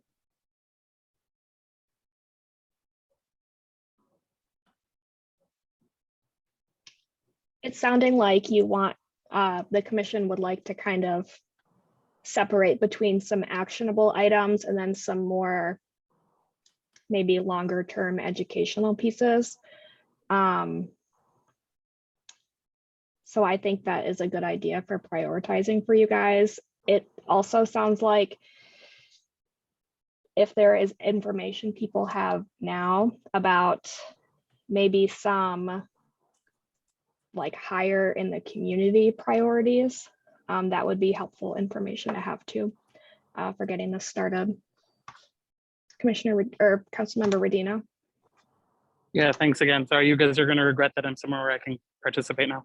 I will also defer to Councilmember Nelson a little bit if she's hearing things that are different. I will say something that I hear about quite regularly as being problematic is the ability for landlords to charge a non-refundable deposit to join a wait list. I know it's a huge problem. I've actually heard from landlords who have interest in reforming this as well. And so I would say that is something that I hear about quite consistently. If you're looking for things that I'm hearing about from renters who reach out, I would say that that rises to the top just off the top of my head. I can certainly go in and kind of do some digging and actually try to put some weight behind the different issues I've heard about and from how many people and things like that. But I also think there may be big issues like we heard from Zachary's story this morning that, you know, we may not be hearing from a lot of people, but or at the beginning of the meeting, but we may not be hearing from a lot of people, but might be a problem that folks aren't reaching out to us about, but could be substantial. And so I wouldn't put too much weight behind the number of people reaching out on some of these issues, because I think the reality is we still have some education to do, that you guys are now a place that should hear from renters about the problems that need to be solved. Before it was kind of an ad hoc, you know, some people would reach out to the city directly, some people would reach out to each of us individual council members.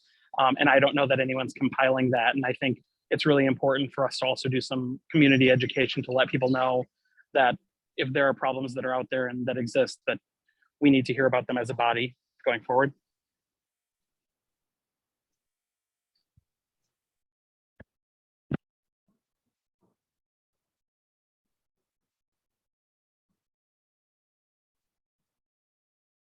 I'm gonna just jump in and say that I want to echo what Travis just said, because yeah, it's the waitlist deposits, and I think the experience that we've had and the struggles in enforcing ELO, I think the second big problem is just transparency around what the city's doing with complaints that happen. I mean, that's already on our list.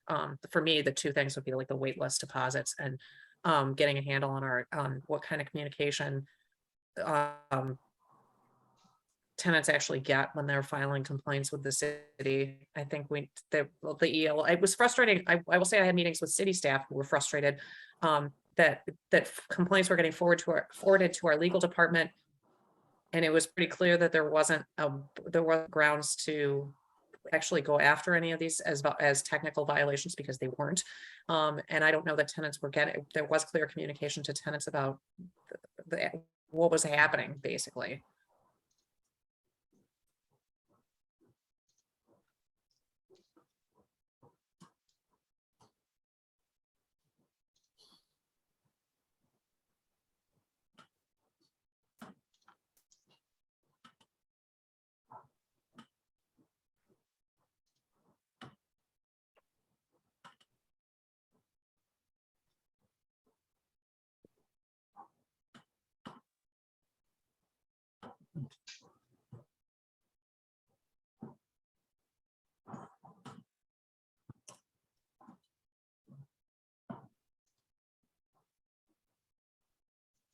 Go ahead.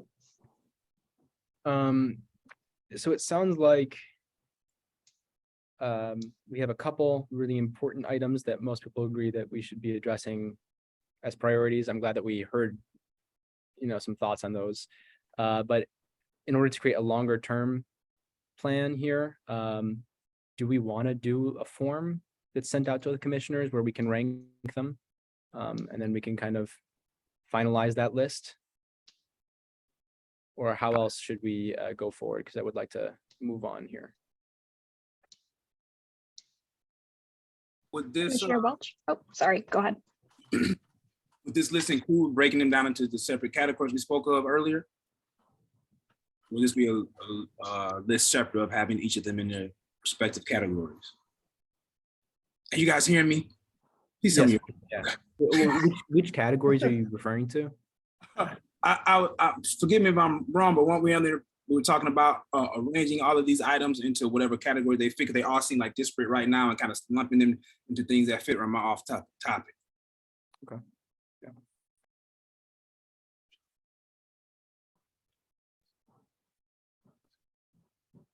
I think that's a good idea. I mean, it maybe before a survey gets sent out, Zachariah, maybe you can just like group things thematically together and think about like different items that fit within categories. I mean, I think that sounds like a really good idea. I'd be more than happy to put it in a spreadsheet and just kind of try my best to categorize them. If any other commissioner would like to help with that, please let me know. You can just send me an email. guess have my email address. I think so long as we keep like a small group working on that, that's much less than a quorum, we should be fine. And the quorum is 6. So.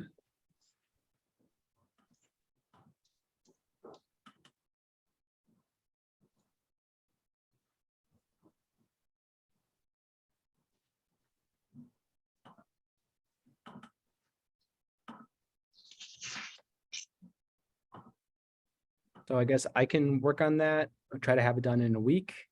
I'll give that over to Kristen.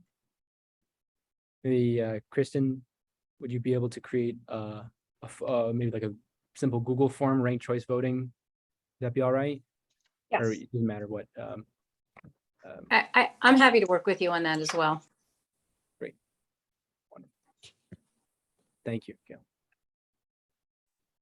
And I'm just wondering if, along with the ranking, if we want to have that form also have opportunities for commissioners to enter in, new topics that have bubbled up. I guess we would need to then maybe re-rank them if there are a bunch of new categories that come up via a Google form submission, but just thinking about that too. I know one thing that we could do is have a bunch of like fields that just say other, like if it's like a Google form, and then that would still allow you to rank that topic, but also put in a custom name. But yeah, I guess if there's some weird like anomalies that's like, okay, we should rethink this, then we can always rediscuss it at our next meeting.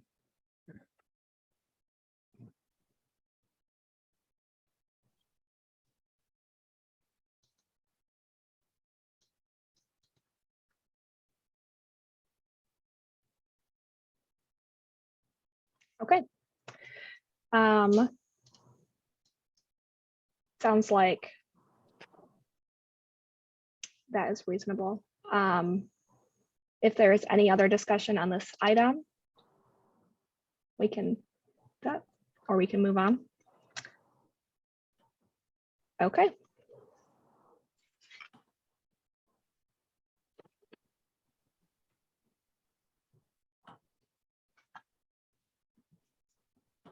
All right, we can move on to the next item, discussion of the proposed right to renew ordinance. We have a presentation. And you should be able to share your screen. Okay. Thank you very much. So I know we've talked about right to renew here. Let me put it up on the screen here. I put together a very quick presentation. Please stop me if you have any questions, and either I'll try my best to answer them. If not, I know that some other commissioners were involved in some capacity or other in drafting the language or thinking about it or discussing right to renew. So let's see. It's been such a long time since I've used PowerPoint rather than Google Slides. Where's presentation mode? If you go up to view, are you able to do yeah, you're probably right. Some kind of full screen slideshow? Yeah, I would try slideshow. Oh, slideshow. Here is slideshow. The tab. Oh, it's the tab. Oh. Play from start. Dear, wow. Okay. Why does it? Okay, it wants to access my microphone. Don't know why. All right. Well, thank you guys for your attention.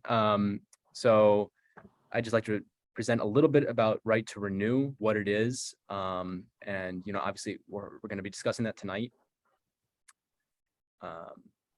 So a quick outline of the presentation.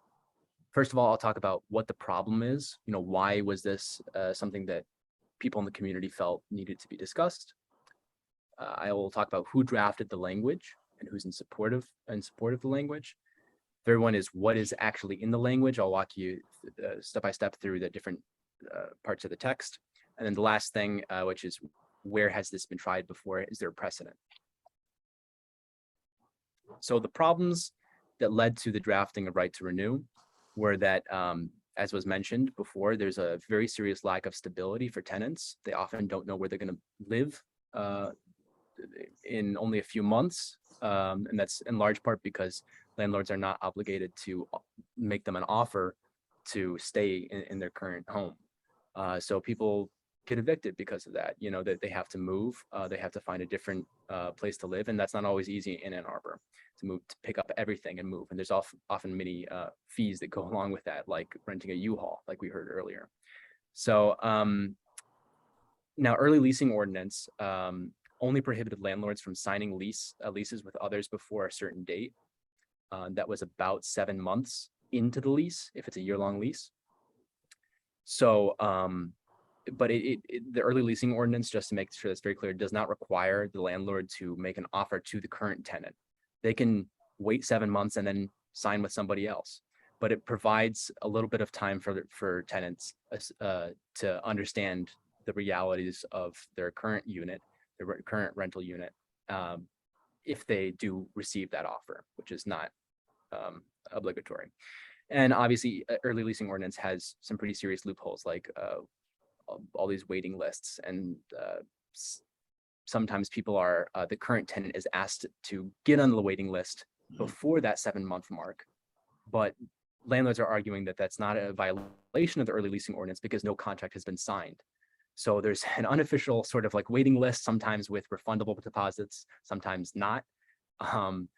And that seems like a pretty serious problem. And we also heard of a case, I know I heard this from some of our members of GEO, that there's landlords can make an ultimatum right at the beginning of the lease, say, are you going to sign up for another year?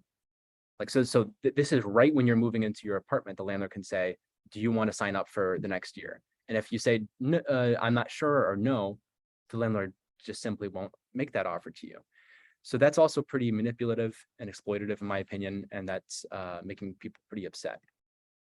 So in response to this, there was a few organizations that got together and they drafted the right to renew language. The main organization that I'm aware of is GEO, the Graduate Employees Organization, which is the Graduate Students Union at the University of Michigan. And there's an organization that was formed around this very particular purpose, as well as other renters issues by members of GEO, which is called Ann Arbor Rising for Tenants. Now, the language was sent to the city's lawyers in March, potentially a little bit earlier than that. I could be wrong, but I know it was definitely sent sometime in March for legal analysis. And there was a petition that was drafted by AART, I believe, and it so far has gathered almost 700 signatures. And so there has been outreach, not just to students, but I'm aware that there were some canvases to many different places around the city to gather those petition signatures for this. Let's go to the next one. And the endorsing organizations, these are the major ones. GEO, we have the HOA of the University of Michigan. We have Huron Valley Area Labor Federation, HVALF, the Ann Arbor Tenants Union, LEO, which is the Lecturers Union at the University of Michigan. There's HVDSA, the Washtenaw Housing Alliance. So now I'm going to walk you, I guess I'll stop for a moment. Does anybody have any questions so far? Seeing none, I'll keep going. So the language, I'm going to walk you through each step, each section of the language. This was sent out to you a couple weeks ago. So applicability. This article shall apply to all housing accommodations except premises otherwise subject to regulation of rents or evictions pursuant to state or federal law, to the extent that such state or federal law requires good cause for termination or non-renewal of such tenancies. This article shall not apply to fraternity houses, sorority houses, or student cooperative housing. Now, this, in other words, what this is saying is the right to renew does not apply in the instances where the landlord has good cause to evict a tenant, to end a tenancy. That's an eviction. So it's kind of constraining when, where this law applies. And this last section here that stating that the article does not apply, the article being the right to renew language, does not apply to fraternity houses, sorority houses, or student cooperative housing. That came out from a discussion between the advocates for right to renew and the Interfraternal Fraternity Council, and the ICC, which is the Intercooperative Council. They manage frat and sorority houses and cooperative housing, respectively. But I do know that both organizations are supportive of the language as it stands. Renewal of lease. If a landlord does not make a good faith offer to renew a written lease for each tenant at least 180 days before the end of the current lease period, the landlord shall pay relocation assistance as set forth below, unless the landlord has good cause to not offer renewal. And good cause is defined later on. Here, the relocation assistance payments are defined. You can see that it depends on the type of apartment. I believe this language was taken from maybe a similar law in Portland. And it's supposed to adjust for, let's see, I'll go to the next. Those the relocation assistance fees that are paid to the tenants if this law is broken, they are to be adjusted annually for inflation. Then here, good cause is defined. A landlord is exempted from paying the relocation assistance in any of the following circumstances. Now, there are 4 circumstances. A, the tenant has not indicated unequivocal acceptance of the offer of renewal within 30 days. So if this would happen if the landlord makes the good faith offer and the tenant just doesn't reply in 30 days. So that would be a good cause to, end the tenancy. B, the landlord can demonstrate a justification for not offering renewal that would permit a termination of tenancy under the Summary Proceedings Act, MCL. So I believe that that's an act that lays out different instances in which it's valid or it's legal to evict a tenant. But if there's, if anybody has a different perspective on that, let me know. C, the owner seeks possession so that the owner or a member of the owner's immediate family, so like this is the landlord or the owner, may occupy the unit as that person's principal residence, and no substantially equivalent unit is vacant and available in the same building. Immediate family includes the owner's domestic partner or spouse, parents, grandparents, children, siblings, as well as the siblings of the owner's domestic partner or spouse. So this would apply if you have a small landlord, for example. This is a good example. You have maybe 2 units, one below and one above, and the landlord's close family member wants to move in. In this instance, it would be okay to end the tenancy. The owner will not be seeking to rent the premises for the succeeding term. So, in other words, if the landlord is deciding they no longer want to be a landlord for that unit, then they can end that. They can end the tenancy. Remedies. A violation of this section constitutes a civil infraction punishable by a fine of no less than $500 for the first offense, not less than $500 and up to $1,000 for each additional or subsequent offense. A court may issue any judgment, writ, or order necessary to enforce this section. To the extent allowed by law, a tenant who has been aggrieved by a violation of this section may bring a civil action for damages, plus costs and reasonable attorney fees against the landlord. Private actions and remedies under this section shall be in addition to any actions for violations which the city may take. Okay, do we have any questions about that language right off the bat? Just raise your hand if you do. Go ahead, Commissioner. I guess the language about if the landlord chooses not to rent the unit for the succeeding term is what's the definition of the term? Is that a 1-year period, or what are we using to define term in this instance? It's a very good question. I guess I can imagine an instance where a landlord would want to get rid of a tenant, so then they make a 1-day term. Is that what the idea is, or a 1 week? Yeah, if there's a lot of wiggle room to say, we're no longer going to rent it, and then a month later they're trying to rent it to somebody else. It's a very good question. I don't have the answer for that, but that is something we could definitely address with the amendment. I can address that. Go ahead. I think that would be covered by the language that the offer has to be made in good faith. Yeah, that does make sense. Commissioner Rosen?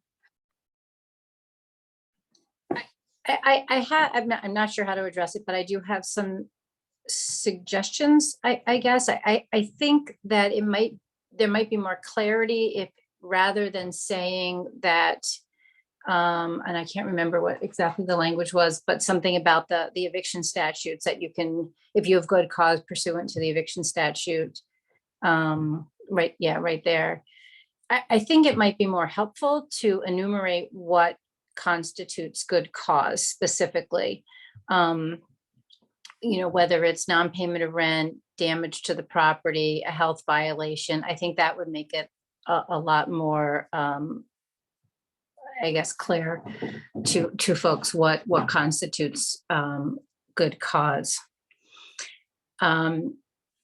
That's one thought I have, and I guess, and another thing that had been pointed out to me today was that the way MCL 600-5714 is written, good cause is also, you have good cause to evict a tenant if they've held over after a lease expires. So if we're trying to avoid allowing that to happen, then we have to kind of, I guess, decouple the list from the statute, if that makes sense. That's one thought. Another thought that I have is kind of, I noticed that in a lot of the states and cities that have these statutes, they're generally called just cause for eviction or good cause for eviction. And for a lot of reasons, I think that's preferable to calling it a right to renew statute. So that's just something else that I wanted to throw out there.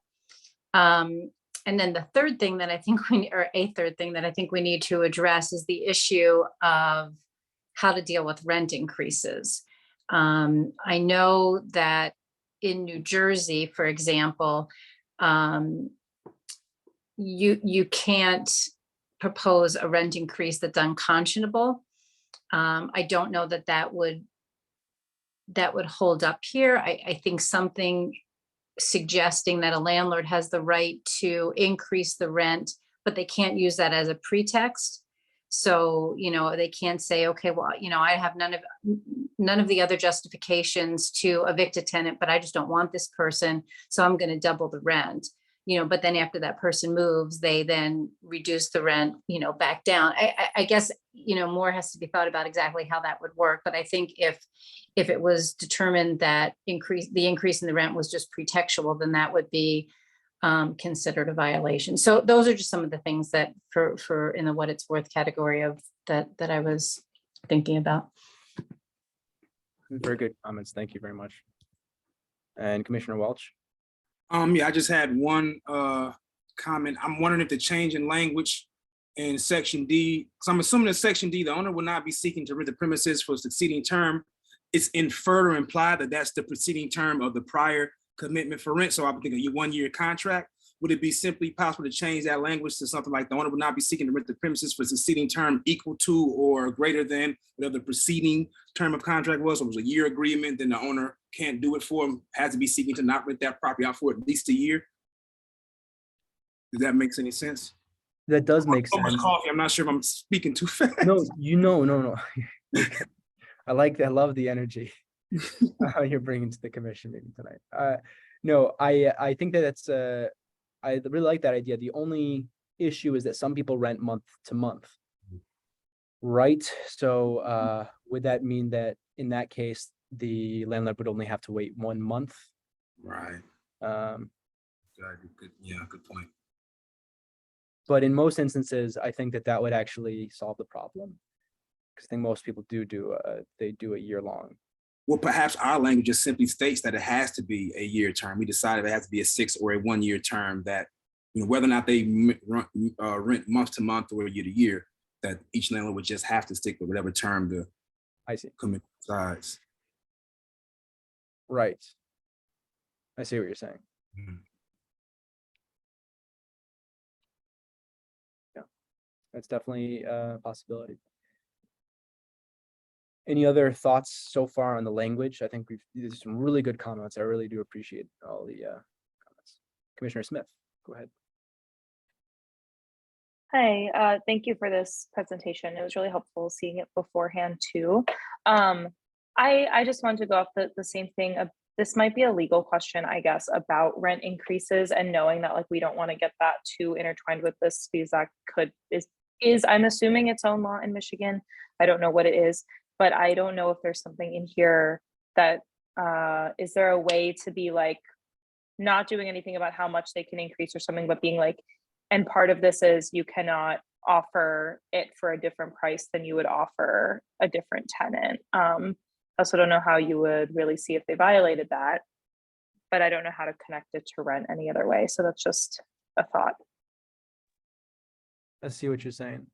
Yeah, so there is a state law, and there's a little bit more to the presentation here, but there is a state law that's preempting municipal rent control, or I guess rent control laws, ordinances on the municipal level. So if language here is construed as being rent control, then the ordinance could be struck down potentially if it's challenged. So Councilmember Redina. Yeah, I just wanted to chime in on that last point because I know it's something that Councilmember Nelson and I have discussed before in the course of conversations. I know that one of the challenges that we had around that language is also that landlords can offer current tenants reduced rates for maintaining tenancy. And so you want to be careful about saying something like it can't be different because that could actually require increases on existing tenants, or you may just want to say it may be a more than or language or whatever the language is there, but it was definitely brought up to us before that discounts are offered often to tenants who re-sign. And so it gets complicated when you start getting into that language. Most definitely. Any other thoughts in the language so far? We'll have more opportunity to discuss that later. If not, I'll continue with the presentation and we can discuss the language, like I said, afterward. So what the language the language I just showed does, it requires landlords to offer tenants the chance to renew or pay relocation assistance, which is laid out, how much that assistance would be. It provides a bit of stability for tenants who would know where they would be living in 1 year if they wanted to stay living in their homes. And it would close the major loophole of the new ELO, which I'm referring to the waitlist loophole, where we're having all these wait lists with other tenants for some, a current. So if I'm the current tenant, there are wait lists with for my unit for the next year, and there are other tenants on that wait list. They haven't signed a contract before that 210-day mark, but they have a wait list. So this would effectively close that. What it doesn't do, and I've heard some concerns about this impacting the cost of the rent. It doesn't change the number of rental units available in the city to rent, doesn't change the number of tenants in the city. So supply and demand stay the same, and there's no reason to believe that this would somehow create some massive increase, or any increase at all, really. It doesn't prevent the landlord from increasing rent as they usually do. I think we need to get in a little bit about what the limits on that are, if there are any. But first, I'm going to talk about the precedents a little bit. There are actually quite a few precedents for ideas like this. As Commissioner Rosen mentioned, a lot of it is called just or good cause evictions laws, rather, which say that you can only evict tenants if you have a just cause as a landlord. Some cities call them right to renew laws. They generally have the same aim and they function in very similar ways. It's mostly a naming difference, but Commissioner Rosen, was there a particular reason why you preferred the just or good cause eviction name to right to renew?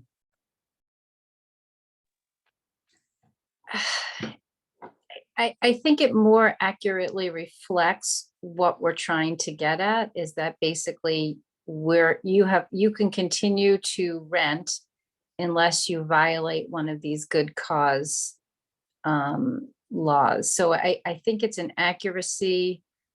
I think it sounds better too. I mean, I think it really resonates more with what our objective is. Okay, thank you. And thank you, Commissioner Rosen, for helping assemble some of these precedents, because that was a huge help. I know that throughout the country, there are states and cities that have some of these laws, like New Jersey. California has very similar laws statewide and also city by city. Oregon has some. New Hampshire has one. Philadelphia as well. I'd encourage you to look at the links and even do your own research, because there are even more beyond just this short list. And on top of that, many leases in Ann Arbor, some leases, I should say, in Ann Arbor have right to renew language, which basically say you'll automatically be renewed in some instances, and so for some contracts, unless you say otherwise. But that's only in some leases. There's also similar legislation being considered in New York, Vermont, and Montgomery County in Maryland.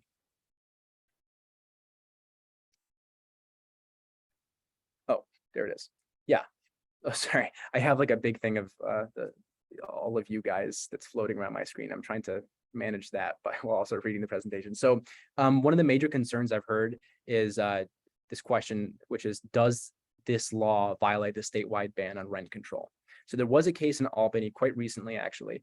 A New York Supreme Court, which is actually like a district court, I believe. It's not the highest court in the state of New York, which is quite confusing.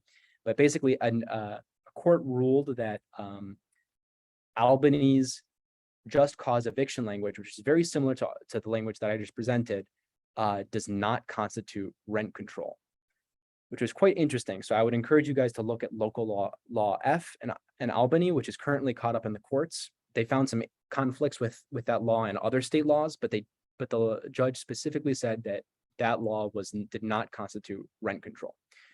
So I think that does give some precedent for for right to renew potentially being interpreted as something completely different than rent control. And this is law F, actually. I did put the language in here. It has the good cause language. No landlord shall, by action to evict or to recover possession, by exclusion from possession, by failure to renew any lease or otherwise, remove any tenant from housing accommodation, except for good cause as defined in section 328 of this article. And here's 328. Grounds for removal of tenants. No landlord shall remove a tenant from any housing accommodation or attempt such removal or exclusion from possession, notwithstanding that the tenant has no written lease or that the lease or other rental agreement has expired or otherwise terminated, except upon order of a court or competent jurisdiction entered in an appropriate judicial action or proceeding in which the petitioner or plaintiff has established one of the following grounds as good cause for removal or eviction. And it goes on. I'm not going to read the whole thing, but you all have the presentation. Anyway, it's interesting to compare the language of this law, understanding that the court that temporarily ruled against this decided this is not rent control. It even specifically defines what an unconscionable increase is, I believe. And the judge still didn't consider that to be rent control. In fact, the opponents of the local law F in Albany specifically said that they strongly disagreed with the judge's interpretation that it wasn't rent control.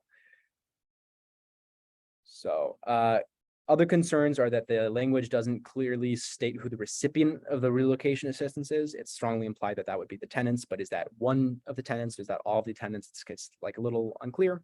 The relocation assistance is based off of averages, which may not reflect the cost of an individual's lease. If you're much above the average or much below the average, you'll have a very disproportionate relocation assistance.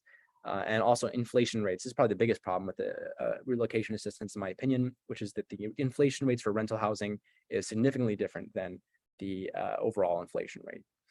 Also, the violation fee is only $500 to $1,000, which is less than the actual relocation fee. So assuming that the tenant doesn't bring the landlord to court, the landlord could actually maybe even save money by or I guess it could just eat the cost of the violation and continue on breaking the law. assuming that the tenants aren't successful in court or that they don't even go to court. I'll point out the fact that only 3% of evicted tenants have legal representation in eviction cases, whereas 97% of landlords have legal representation. So there's a huge imbalance here.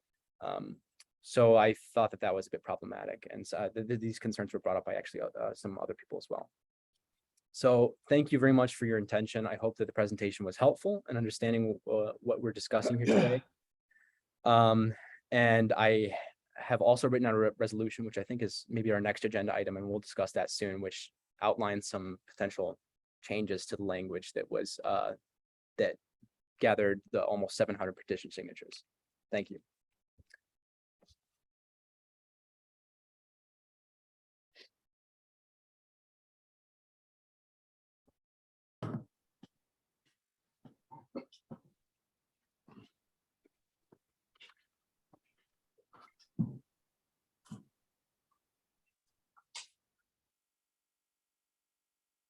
Commissioner Welch. Yeah, so I had a question I was hoping to get clarification from, and it's also actually based on a comment public member made earlier. Even though he's speaking from the side of a landlord, I did wonder about that, right? So if someone, at 180 days, right? So I'm thinking of the difference between students and quote unquote regular folk, right? So students may better know that they'll be entering into the school, they'll need the housing in 6 months, et cetera, right? Whereas an everyday working individual, that may be too far ahead for them to plan on whether or not they'll still have housing, right? So I'm wondering, has there been any talk of lessening that amount, and what would that do? Let's say it was 90 days. Would that be enough? Do we think that would be enough based on any information we have to allow tenants to have enough time to find new housing? Or is that too short? Is 90 days too short? And hence why it was 6 months? And what is the violation for someone if they enter into this agreement at 6 months with their landlord and then decide 3 months down the road that, oh, I won't be here any longer? What violation would the tenant have to pay? Do they have to? I'm assuming they lose that deposit, correct? I'm making assumption. I guess it depends upon the landlord. Just to clarify, that deposit. Yes. So just to clarify, this seems like it's a question about the early leasing ordinance, right? That's says when can you start? When can you sign a contract after this? For the next year. Right. This applies mostly to, I think, to year-long leases. So the current language is, excuse me, I think it's about 210 days into the lease. Is that correct? Yeah, it's 210 days into the lease, assuming that we're talking about a year-long lease. Right. So for 210 days, you can't sign a lease for the next year.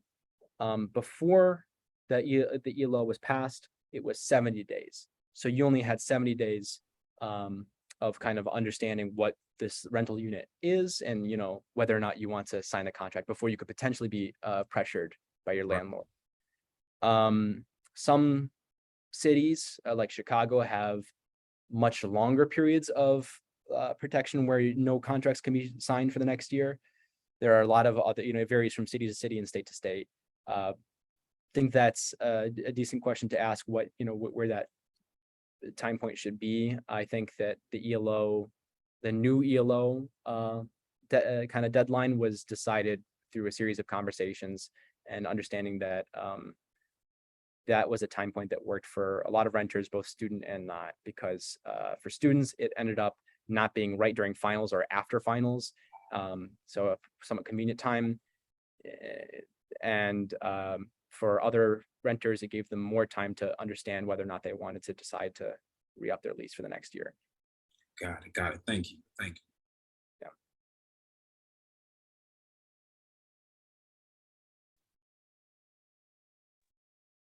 Okay. Commissioner Peterson. Yeah, I just wanted to say quickly, just clarifying on the early leasing ordinance, it doesn't say that you have to sign your lease at a certain time. It just says that you can't sign it before a certain time. So I didn't quite follow what the public commenter had said at that point, because it's really, the issue before was that everybody had to sign their lease because of the shortage of housing stock and because of the high demand. Everybody was kind of coerced into signing by October. With the new law, spread out the leasing timeline. But it doesn't mean you're forced to sign it in 210 days. It just extended, it distributed leasing timelines. I mean, that was the goal. Right, because if I'm not mistaken, it's 6 months, and then you have tenant has up to 30 days to respond whether or not they want to renew the lease, right? So arguably they have like 6 months. 7 months, I'm sorry, to make that determination. Okay. And if the landlord didn't want to sign to somebody new, I mean, if they wanted to wait, they of course could. You know, it's putting a regulation on so that they don't do it too soon, but they can wait as long as they want. That's their choice. Right. Awesome. Yeah, I think Commissioner Welch, you're getting at how the early leasing ordinance and a potential right to renew ordinance would. Right. That's what I'm thinking, how they would, right. Okay. Thank you. Councilmember Nelson. Yeah, I just want to echo what Lucy pointed out, because I know a few landlords who have not been pressuring people at all, and they were asking me basically this question, like, I don't have to adhere to this timeline because I don't typically pester my tenants about what they're doing the following year until much longer. And so it really is a restriction on premature signing as opposed to a directive about early signing. And yeah, it's frustrating to me to hear it interpreted this way, because that just, as a practical matter, it really, the way it was written was meant to force a communication at a certain time so that there was a window for tenants to have the right to sign in a window that was later as opposed to sooner.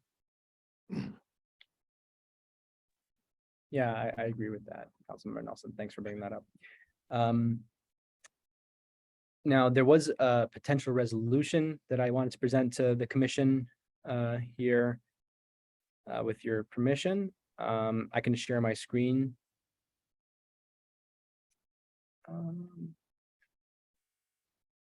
So just to reiterate, the advocates for the right to renew language have been trying to see this, trying to have this discussed by the council or by some part of the city government in an official manner since March. I think this language has remained largely unchanged since March. So with the fall leasing cycle approaching quickly, and we know that sometimes landlords are offering these ultimatums on day one, we I think the advocates want to see this seen by council as soon as possible so it can take effect before the leasing cycle for the fall leases. It seems like August 15th, the council meeting on August 15th would be the last date on which they could vote on it for the right to renew law to take effect and affect the leases that are starting on like September 1st and around there. Now, this is a resolution I drafted pretty quickly that kind of goes over I guess you all can download it and read it, but I can just walk through, I guess, present it quickly. It reminds us of why we were formed as a commission, talks about, the perspectives we're supposed to represent, points out that evictions currently are rising in the country, across the country. And there was the national eviction moratorium, which unfortunately was terminated recently, somewhat recently. And, evictions for the perspectives for the people who are supposed to be representing, especially, are much higher. The eviction rate for LGBTQ people is 17% for, excuse me, that's for homelessness generally. And, evictions often lead to homelessness. That's twice the rate found in the general populace. And a large part of that is because of evictions. So, as well as, I also mentioned, let's see, there's the issue of Black renters experiencing disproportionate share of evictions. Let's see, I talks about how the opportunity to renew their current lease is not expressly given to, or is not guaranteed to tenants unless it's expressly stated in the leasing contract. Defines, who is behind this. But the main thing here is that the resolution would recommend to the city council that they discuss it and that they adopt it. It also states here that there are some edits that should be made. I wrote in here because of some of the concerns I had heard, that we had heard, where it states exactly who the recipient of the relocation assistance would be, because there was some ambiguity behind that. And then under remedies, failure of the landlord to comply fully with the section makes him or her liable to the tenant for double the amount of the owed relocation payment. That adjusts it based, instead of having a set amounts, it would be the relocation assistance would be based off of the tenant's lease. So that would address the issue of both inflation and leases that cost much different amounts than the average. Then finally, it says that the Renters Commission requests that if members of the City Council draft alternative language to what is proposed in this resolution. I know that they often talk with the city lawyers, and there might be some other issues with it, and they might want to change the language up, that they do so in consultation with our commission and with also with community advocates of the right to renew language. And then I have in the appendix here the language that is like the original language, unamended. Does anybody have any questions about the resolution? And I can also, I'll open it up for discussion about how you feel about the resolution as a whole.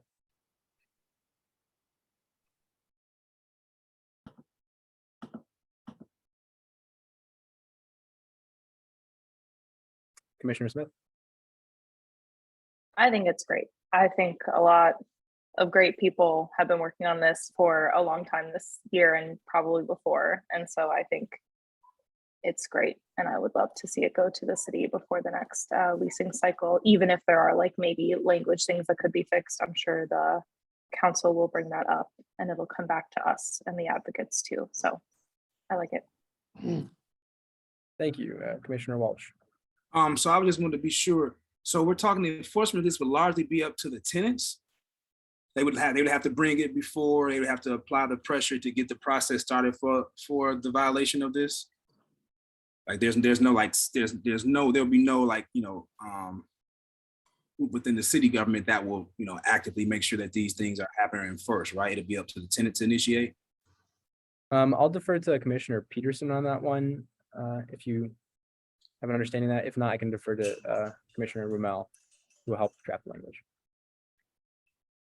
Yeah, I think that's a super important question. And that's something that we could think about as the commission. I know with the early leasing ordinance, like the form that was created was really inaccessible to tenants. So maybe we would want to create a process of our own. But yeah, how it is that tenants would have to at least take the step of filing a complaint with the city. My suspicion is that they'll be motivated to do that because there's a payout, unlike with early leasing ordinance where the fine goes to the city. But either way, we'll have to do a lot of education with renters in order to support them in actually getting their rights. But yeah, I think that's a really important question.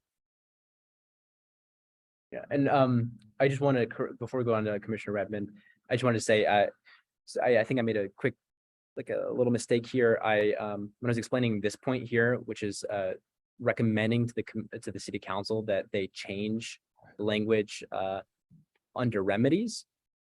What this change is actually advocating, what it would do is it would get rid of the violation fee and instead replace it with a fee paid directly to the tenant that is twice, I guess it's the cost of 2 months rent. And the reason why 2 months rent was chosen was because it kind of mirrors the state's law on security deposits, where if there's a violation of the security deposit law, the landlord has to pay the tenant 2 times the amount of the security deposit. So I guess the idea here is that you would pay the tenant 2 times the amount of the relocation assistance. So it is based on a little bit of the state law. So sorry if that's confusing. I can explain it again if that is confusing. I would just encourage you to just read through the resolution though. Commissioner Redmond. I just wanted to echo what's already been said. I like it. I think it's overdue. I also like the emphasis because I was somewhat disappointed when we got to the section regarding how it will be handled in terms of violations to the owners. Essentially, it still put a lot of illness on the tenant to actually take it to court, and such a small percentage can afford to do that, time or money. And so I think the emphasis there should be on reimbursement to the tenant who's been violated. But all in all, I think it's great. I'd like to see it advanced as soon as possible. Yeah, and I think that we can even write out some of our concerns in the resolution or communicate them via email to the council members if we choose to pass this resolution. Commissioner Peterson, I see your hand up. Is there anything you'd like to say? Yeah, I also want to echo what people are saying. I think this is super important. We should move it forward as soon as possible. And yeah, this is a grassroots effort that's been going on from tenants themselves for the past many months. There's almost 700 signatures on the petition. So, you know, arguably, who are we to say that it shouldn't go forward? And I think, you know, we should make that clear to the city council as well. Like, renters have spoken. This is super important. We've been doing the work and speaking in our own voices, and that's as legitimate, if not more, than a commission that was just formed is kind of my thinking on that. In terms of the reimbursement question, I just want to weigh on that too. I mean, the ideally, right, like, it won't be violated so much. The punishment is supposed to be so intense that it will stop non-renewal. So the real goal is that we won't be in a situation where people are being kicked out and having to, you know, go through the process of collecting these reimbursements. The idea is that the enforcement mechanism will work to create more housing stability. So I hope it works like that. Commissioner Rumel? So I guess my question is a process question. I certainly understand the urgency to move this forward. It's been a long time coming, and it reaches a lot of the important goals that we're talking about.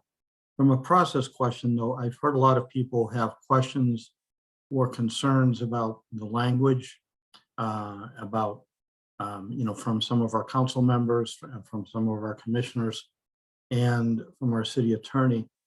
And I want to make sure that, you know, from a process standpoint, what I would like to do is form a small work group to try to put those, either address those questions or concerns. And I think that the resolution changes language that we haven't discussed. And, you know, some people might have some questions about, well, why are we not incorporating what we asked about tonight, but instead you're asking us to go forward with some changes that have been made before the meeting.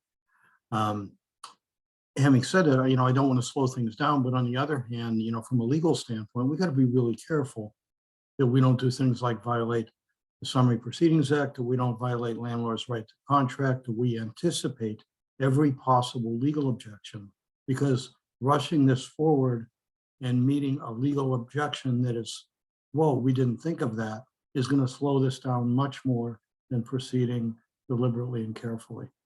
And you know, that doesn't mean we got to like grind our timeline to a halt. You know, I'm kind of thinking a small work group present, you know, these changes for the September meeting, and then it also gives us an opportunity to put that before our focus groups that we're talking about in October, before council gets it. Because I don't know, maybe I'd like to hear from Council Member Nelson. I think Radina is maybe no longer with us, but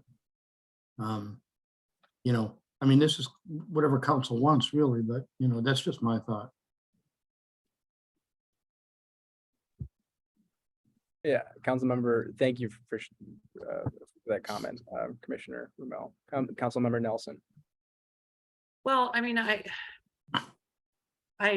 was in a conversation earlier today where I felt I made the remark that I feel like I've seen this movie before.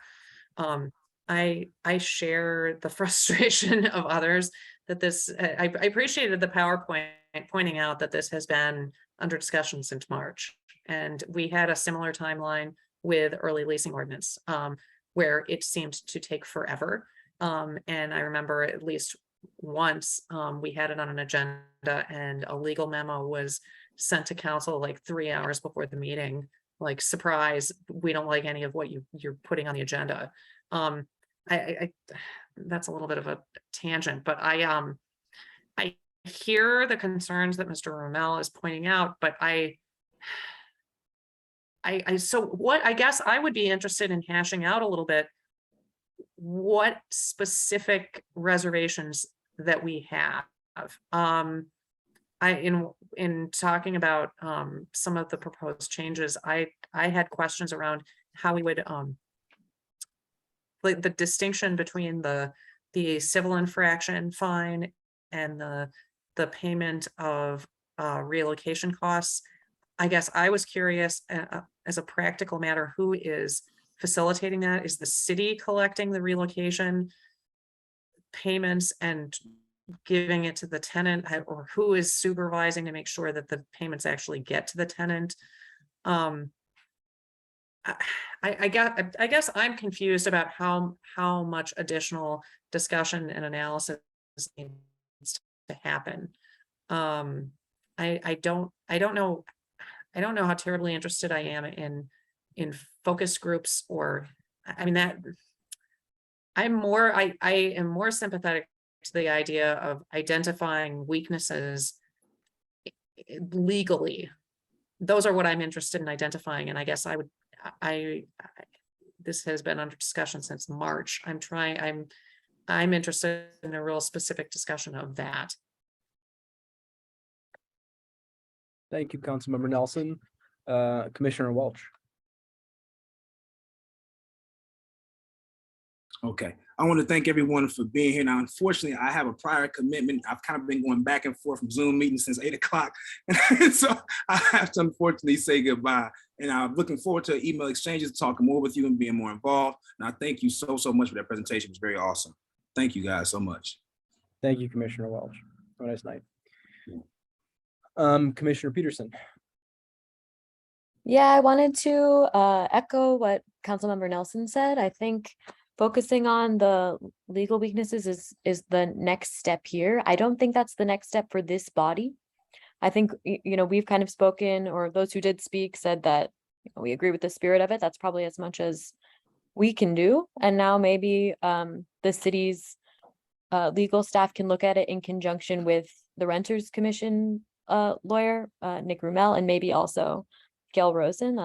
I would suggest, as many of us who have legal expertise, Hannah, that probably also includes you, working with the city lawyers to make sure that that the spirit of the ordinance is being protected in that legal analysis it seems to me like a good next step.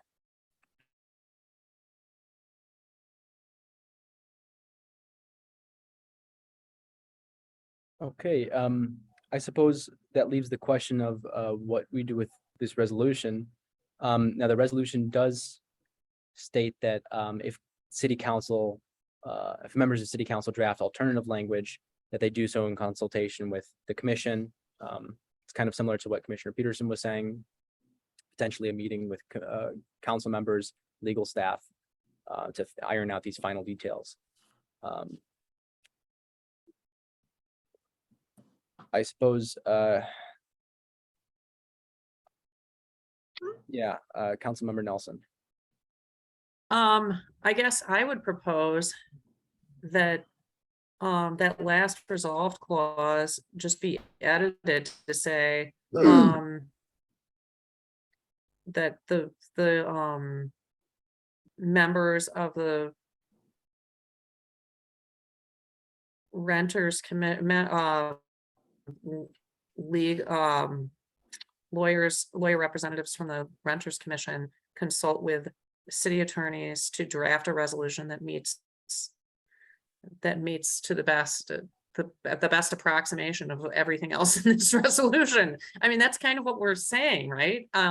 We want it to be bulletproof. We want it to withstand legal scrutiny. But these are the ideas that we want. And those of us who are not practicing lawyers are not skilled enough to make that happen. And we're relying on the work of others.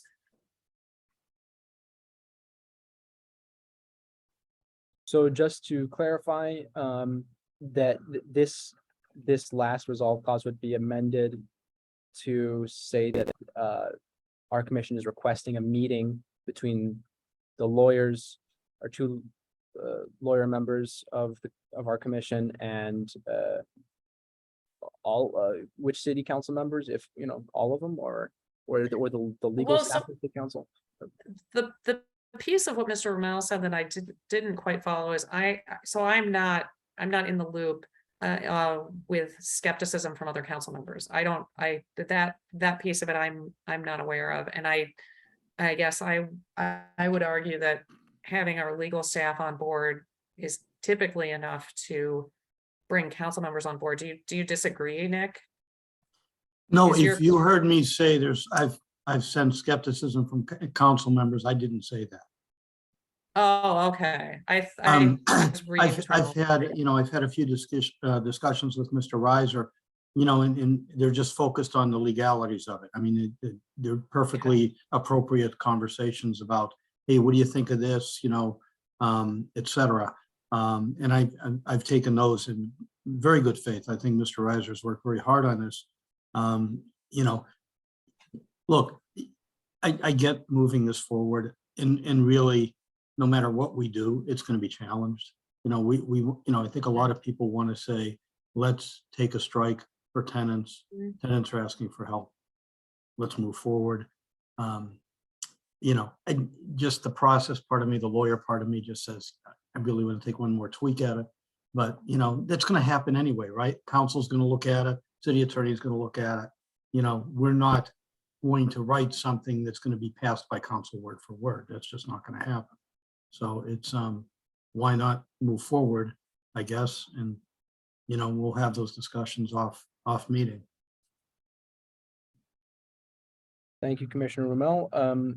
Should we include language in this resolution? If the commission is still interested in passing a version of this resolution that lays out the next steps here, if we're going to recommend the passage of some form of this right to renew, then we should also lay out the steps for how to get to the final form, and you know who among this commission is going to be involved in that process, because we can't have a quorum of the commission meeting unless it's a publicly scheduled meeting. We can potentially do that, but we would have to lay out a time and have, you know, a kind of special meeting again. Commissioner Rommel, do you have any thoughts about, you know, how to lay out the next steps here? It's really hard to say. You know, my role is, you know, I think my role on this commission is for legal perspective, and I don't want to be, you know, driving the bus in terms of process.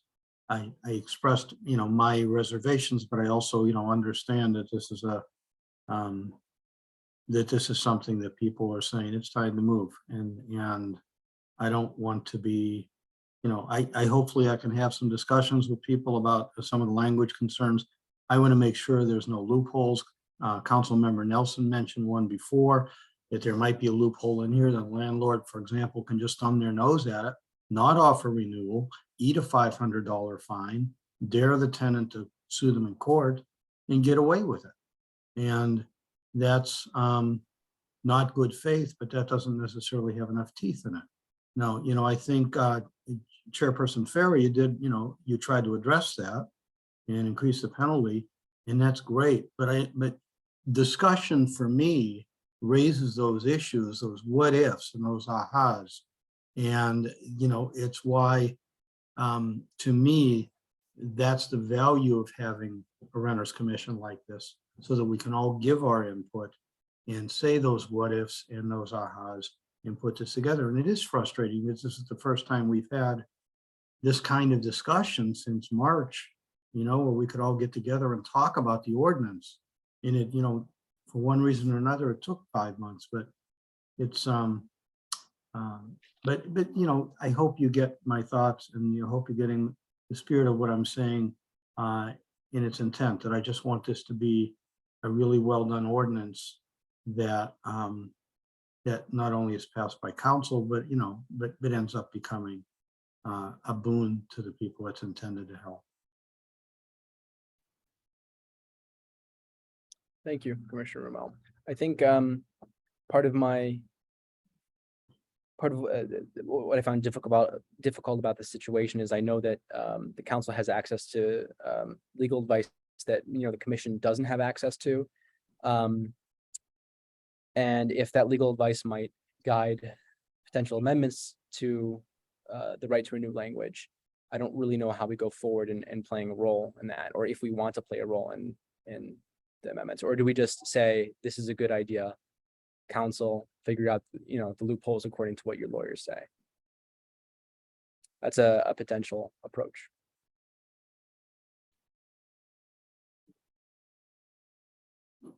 Yeah, I mean, they have their different perspective as well too, right? The city is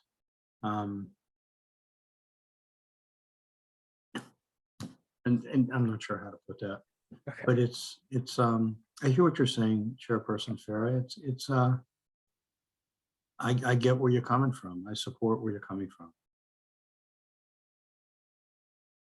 Do any other commissioners have any thoughts about how to move forward with this?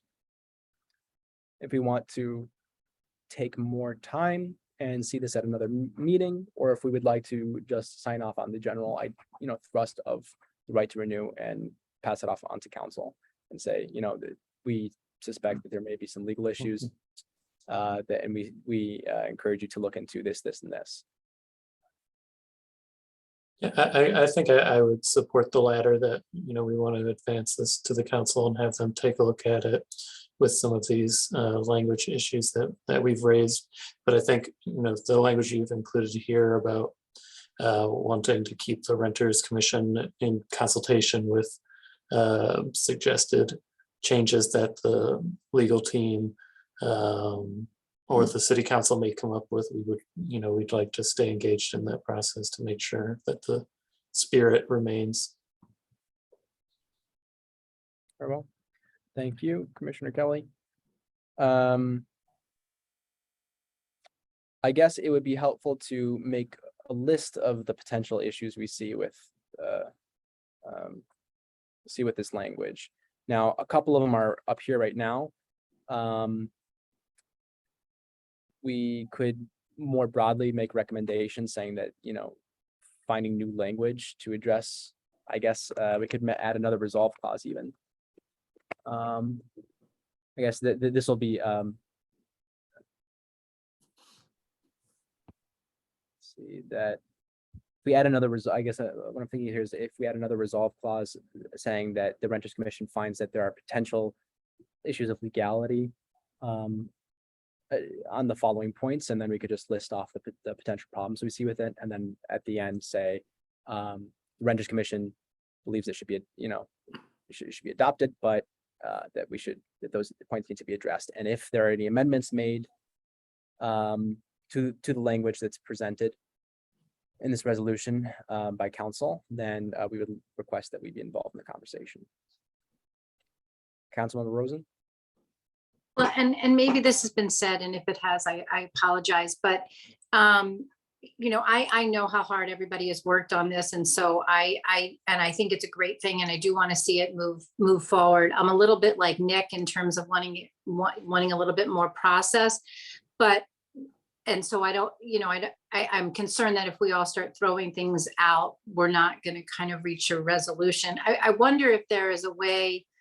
And again, if someone said this, I apologize, but I wonder if there's a way that we can kind of move forward with passing this generally as a resolution. And then as I think, I'm not sure, maybe Commissioner Peterson said that maybe a small group of us can work on kind of collecting and handling and taking in some proposed changes to that. And we could kind of continue to provide that to City Council subsequently. Does that make sense? That does to me. Is anybody confused on that point? And excuse me, I think I elevated you to a council member when I called on you. So sorry about that, Commissioner. Call me whatever you want. All right, yeah. That's much easier. Yeah. Yeah, you guys can just call me Zachariah too. That's fine. Yeah. Commissioner Rumel. So I guess really it comes down to either we are going to send the ordinance as it was drafted to council, or we are going to amend it. It just seems a little weird to me that we're going to say, we recommend that you amend it. I would like us to give them the best product we can. I'd like to do it on an accelerated timeline. You know, Gail and I have worked with local tenant issues for decades, and you know, and I'd be happy, I'm sure she would be happy to work on that. I would be happy to work on it. And I could probably, you know, turn something around in a week, you know, and just have a short meeting with some folks to do this. But I'd like to give something that we can all say yay to pass on to council. I mean, if this is it, that's fine. It just seems weird to me that we're saying, you amend it, council, not us. And Yeah, I suppose it might weaken it if it's not specific as to what those amendments might, you know, should be. I don't see a problem with saying you should adopt an amended version of this and specifically state what should be changed as an ordinance. But I understand what you're saying. Commissioner Peterson? Yeah, I think the plan that Nick just proposed is a really good one. If the lawyers in the room are willing to do that work, I think that would be great.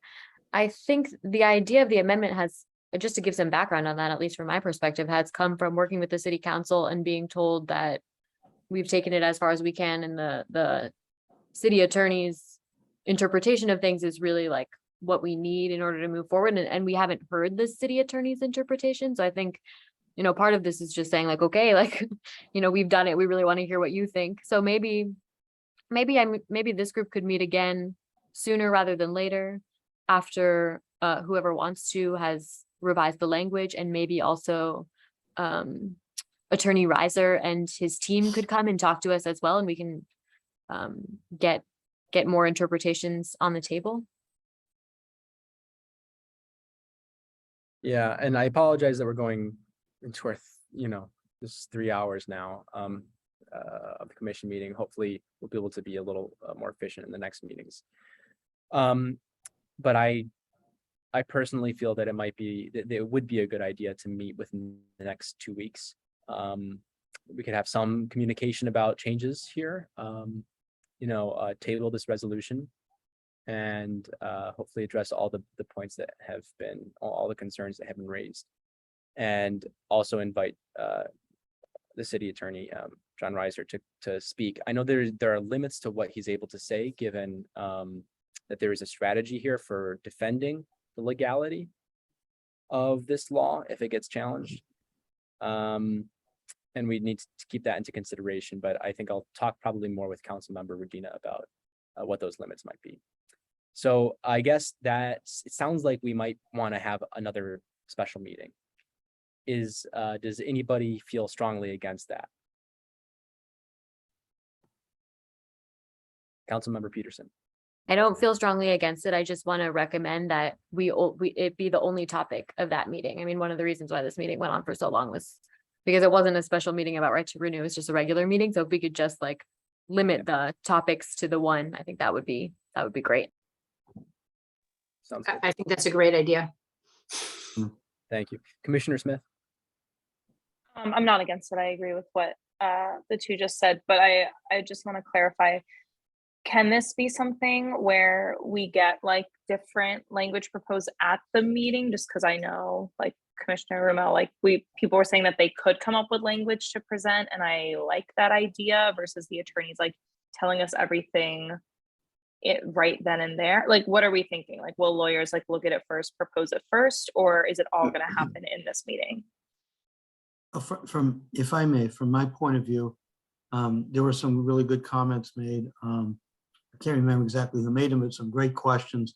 I wonder if somebody, Kristen, I don't know if you are compiling the questions or, and I hate to put you on the spot, but just, the questions that people ask and the points people raised about, somebody was talking about the length of time, for example. Somebody was asking, about where does the money go? Does it go to the tenant? Does it go to the city? Those kinds of questions. Those are the ones that I would want to focus on in the work group.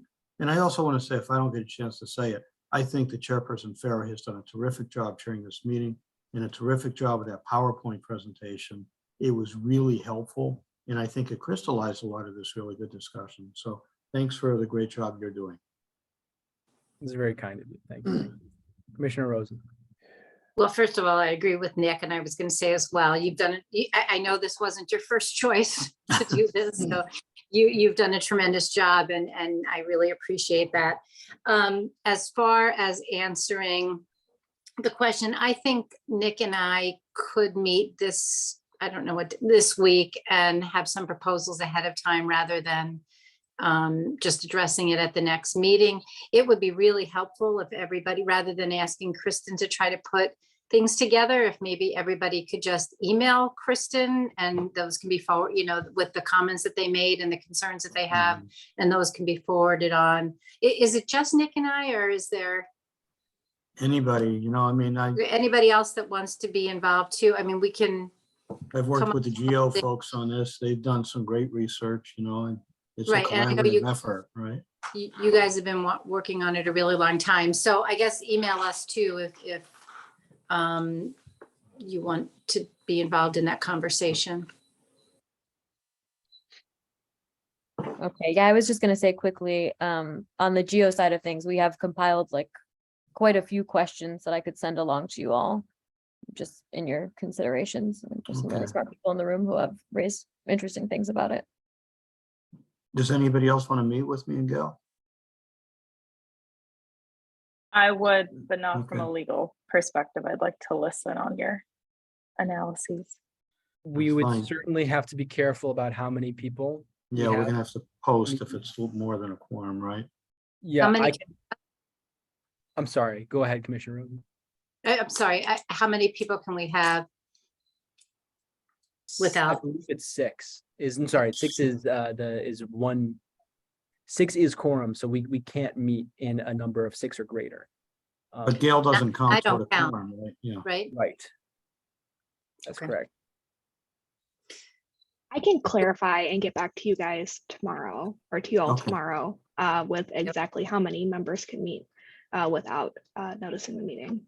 Okay, but so far it's Commissioner Farah and Commissioner Smith that are interested in meeting as well. Is that right? I can't tell. Okay, great. Sure. Yeah, that sounds good. And then having, I think our next task is to organize another special meeting, which would have specifically the purpose of discussing the right to renew language, and hopefully coming up with some kind of resolution at the end where we can make some recommendations to council. So I think we're gonna have to take a look at the calendar and ask Kristen what our next steps here are for scheduling such a meeting. If the doodle poll worked as a good tool for you, I think that we could do that again. I'm looking at the calendar now. Perhaps the week of August 8 to 12. That's a week before your next regular meeting. Otherwise, next week, the 1st through the 5th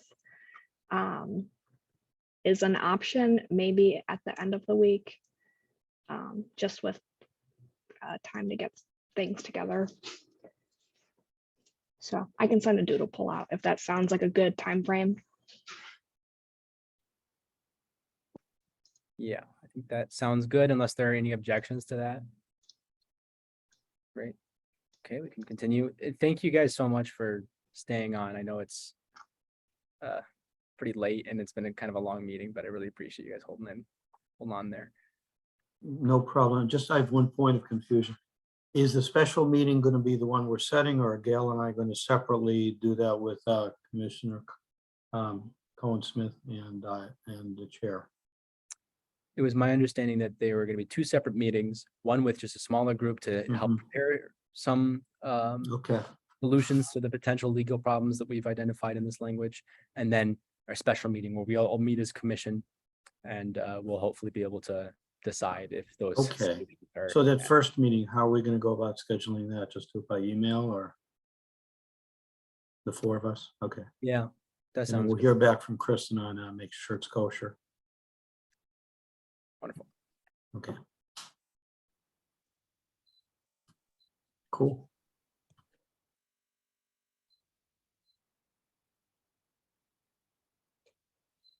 Okay, so I'm gonna motion to table this until our special meeting, which has yet to be decided. I don't think I really need a second on this one. All those in favor say aye to table this resolution, and we'll talk about it at the next meeting. Say aye. Aye. Aye. All those opposed say nay. Okay, so it's tabled until the next special meeting, whenever that might be. Then I think we can move on to the plan for the next Renters Commission meeting. Whenever Kristen's ready. Hi, are you able to hear me? Is this like a? Are you able to talk right now? Or are you moving from location to location?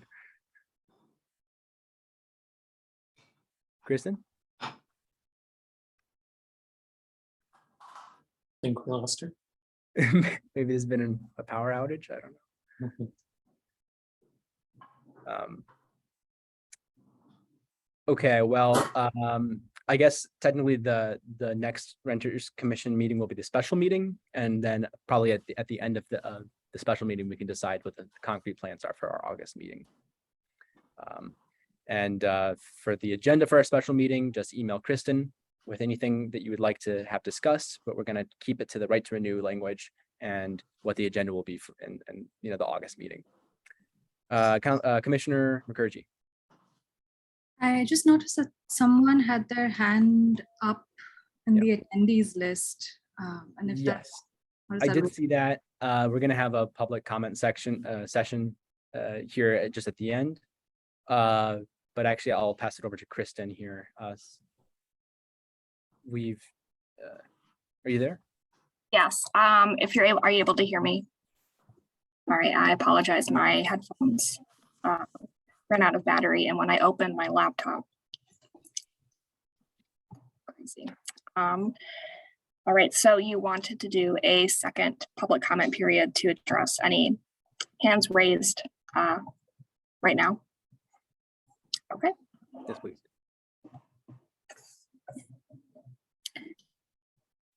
All right, any attendees, please raise your hand now and I'll call on you. We have one hand raised right now. Attendee with the username A Foster. Hi, can you hear me? Yes. Great. Hi, my name's Foster. I'm the chair of the Housing and Human Services Advisory Board. It's been interesting to sit and hear y'all today. I am not our elected, Travis in the last meeting, he's our council member. Well, Travis and Lynn are our council member representatives on HHSAB, and they indicated that you wanted to have an HHSAB rep here with you. So that's Karen. I am not Karen, but hopefully she'll be able to join you in the future. I just happened to dial in to hear your conversation. A couple things came up, and they're just like, things to share. There was a question about how to communicate with the public. And I think that you guys could probably harvest a lot of what ICPOC is set up. So they use the subscription newsletter service from the city council. So people can opt in either by providing ICPOC directly with emails, or there's a checklist online where you can select ICPOC and a bunch of other interest groups to get regular emails. And they also have a complaint form that sort of addresses some of the privacy concerns that y'all raised. So they might have worked through some of this, and they are like a super awesome group of people. There was also, I saw in your work plan, some interest in learning more about housing issues in the community. HHSAB just wrapped a seven-month series where we devoted the first half-ish of our monthly meetings to an ed series that talked about issues ranging from how affordable housing is financed in terms of construction to sort of local issues. Jennifer Hall from the Housing Commission did some presentations there, and they're all recorded on YouTube. They're hosted by the Washtenaw OCED's YouTube channel. So if you or anybody else is interested, they're there, you'll see my face. You'll also see how I chair a board. We're not a commission, so we don't quite have that hoof, but there was that. And I also wanted to just invite you, anybody can join in. We don't ever have we do have in-person meetings, but because of COVID, we've been doing Zoom. We don't have ours live broadcast on CTN or YouTube, but we do have the Zoom link in our agenda in Legistar, and our next meeting will be on August 11th. We meet from 6:30 to 8:30. And then the only other thing I wanted to sort of flag is when you're thinking about your timeline for the right to renew ordinance, I believe an ordinance is a 2 reading requirement. So I don't, if it frees you up a little bit to think about whether or not this could practically be implemented in advance of a September leasing schedule, you would have the August 4th and then the August 15th meetings, and it would have to be approved in both of those before September. So I don't know if that sort of like liberates you a little bit in terms of meeting. And then just sort of like how HHSAB does it, we often put a lot of our, to your point about like when it goes to council, and Councilmember Nelson can speak to this, like when we're proposing something, we put a lot into the whereas clauses that sort of indicate the intention of the resolved clauses, so that when the council members have it in front of them, they can work with the spirit of the resolution and after legal has reviewed it. The other piece that HHSAB does, and I think is really fantastic, and I don't think that most boards or commissions do it, is we include in every agenda communication from council. And so in every one of our meetings, Lynn and Travis currently, but in the past, other council members have communicated to us things that are happening at the city council level, either things that are happening in the other boards and commissions that they are sitting on. So that has previously been, ICPOC or the Human Rights Commission or Transportation or whatever it might be. So Travis communicated with us stuff that was happening here. And I encourage you to think about including that in your standing agenda. It's been really fruitful for us to be able to hear from council members, their sense of what's happening at the table, and help us do some agenda setting.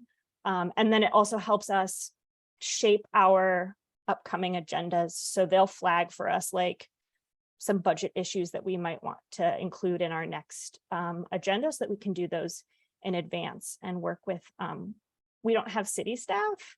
Kristen, you've been doing an amazing job. We have county staff, but work with them to get stuff on the agenda in a timely manner on top of our sort of pre-established work plan, which is set in December by our bylaws. But thanks so much for having me. It was really great to hear y'all talk, and I look forward to the work y'all are going to do in the many years that follow this commission's existence. Thank you.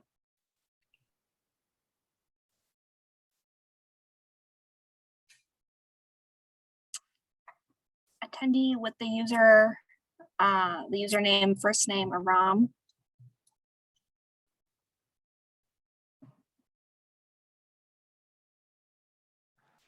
Yes, can you hear me? Yes.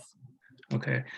I think it needs to be more clearly defined what a good faith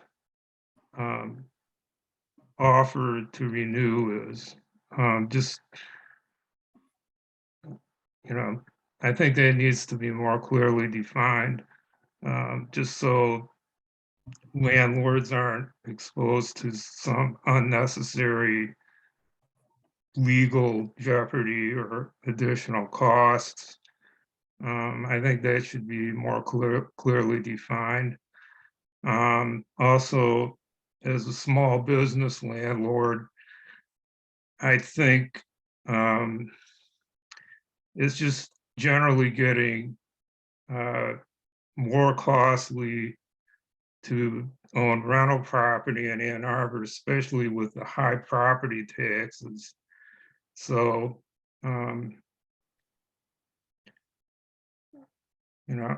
I think that should be taken into consideration when they're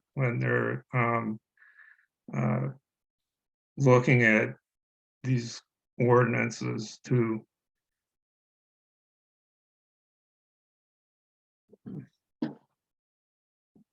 Thank you. Thank you.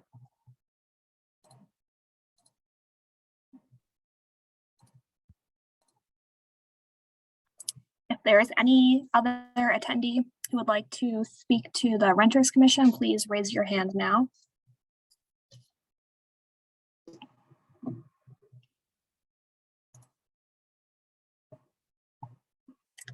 All right, there are no other hands raised, so we'll close the second public comment.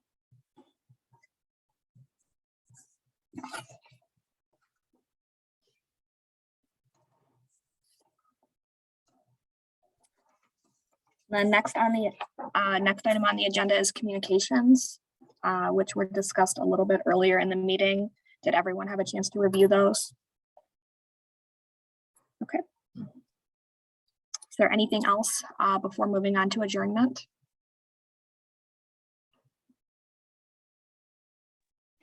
I just wanted to briefly say that I'm following up with ground cover about the advertisement with the misleading information or false information in it. It seems like it might potentially actually just be an accident, and there might be an advocacy organization that's pushing for cheaper rental housing that got a lot of facts wrong, or it could be a deliberate attempt at spreading misinformation about our rental laws. I think that was in the my email that I sent to everybody. But I'll let you all know at our next meeting if I find out any answers. And also, I have been in touch with Zachary Story about his rental issues, and I'll do everything I can to help out with that situation. If any other commissioners have some potential knowledge of that could be helpful in helping Zachary, I think that we owe it to all of our residents to help them out, even both on like a macro scale and proposing new rules for our whole city, but also just helping people who have come to our commission multiple times asking for help.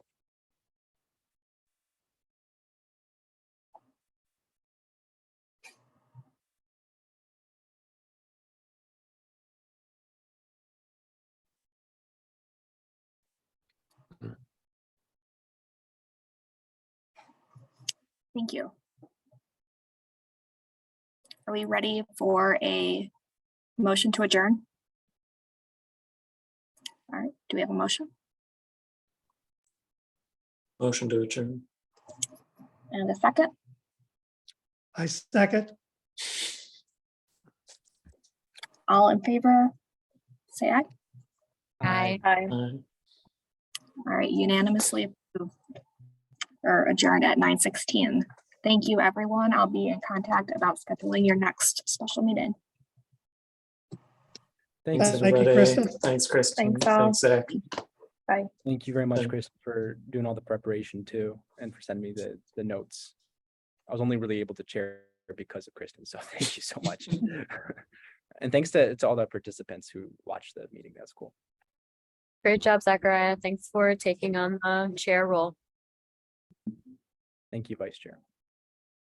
Bye, everyone. See you Take next time. Bye. care.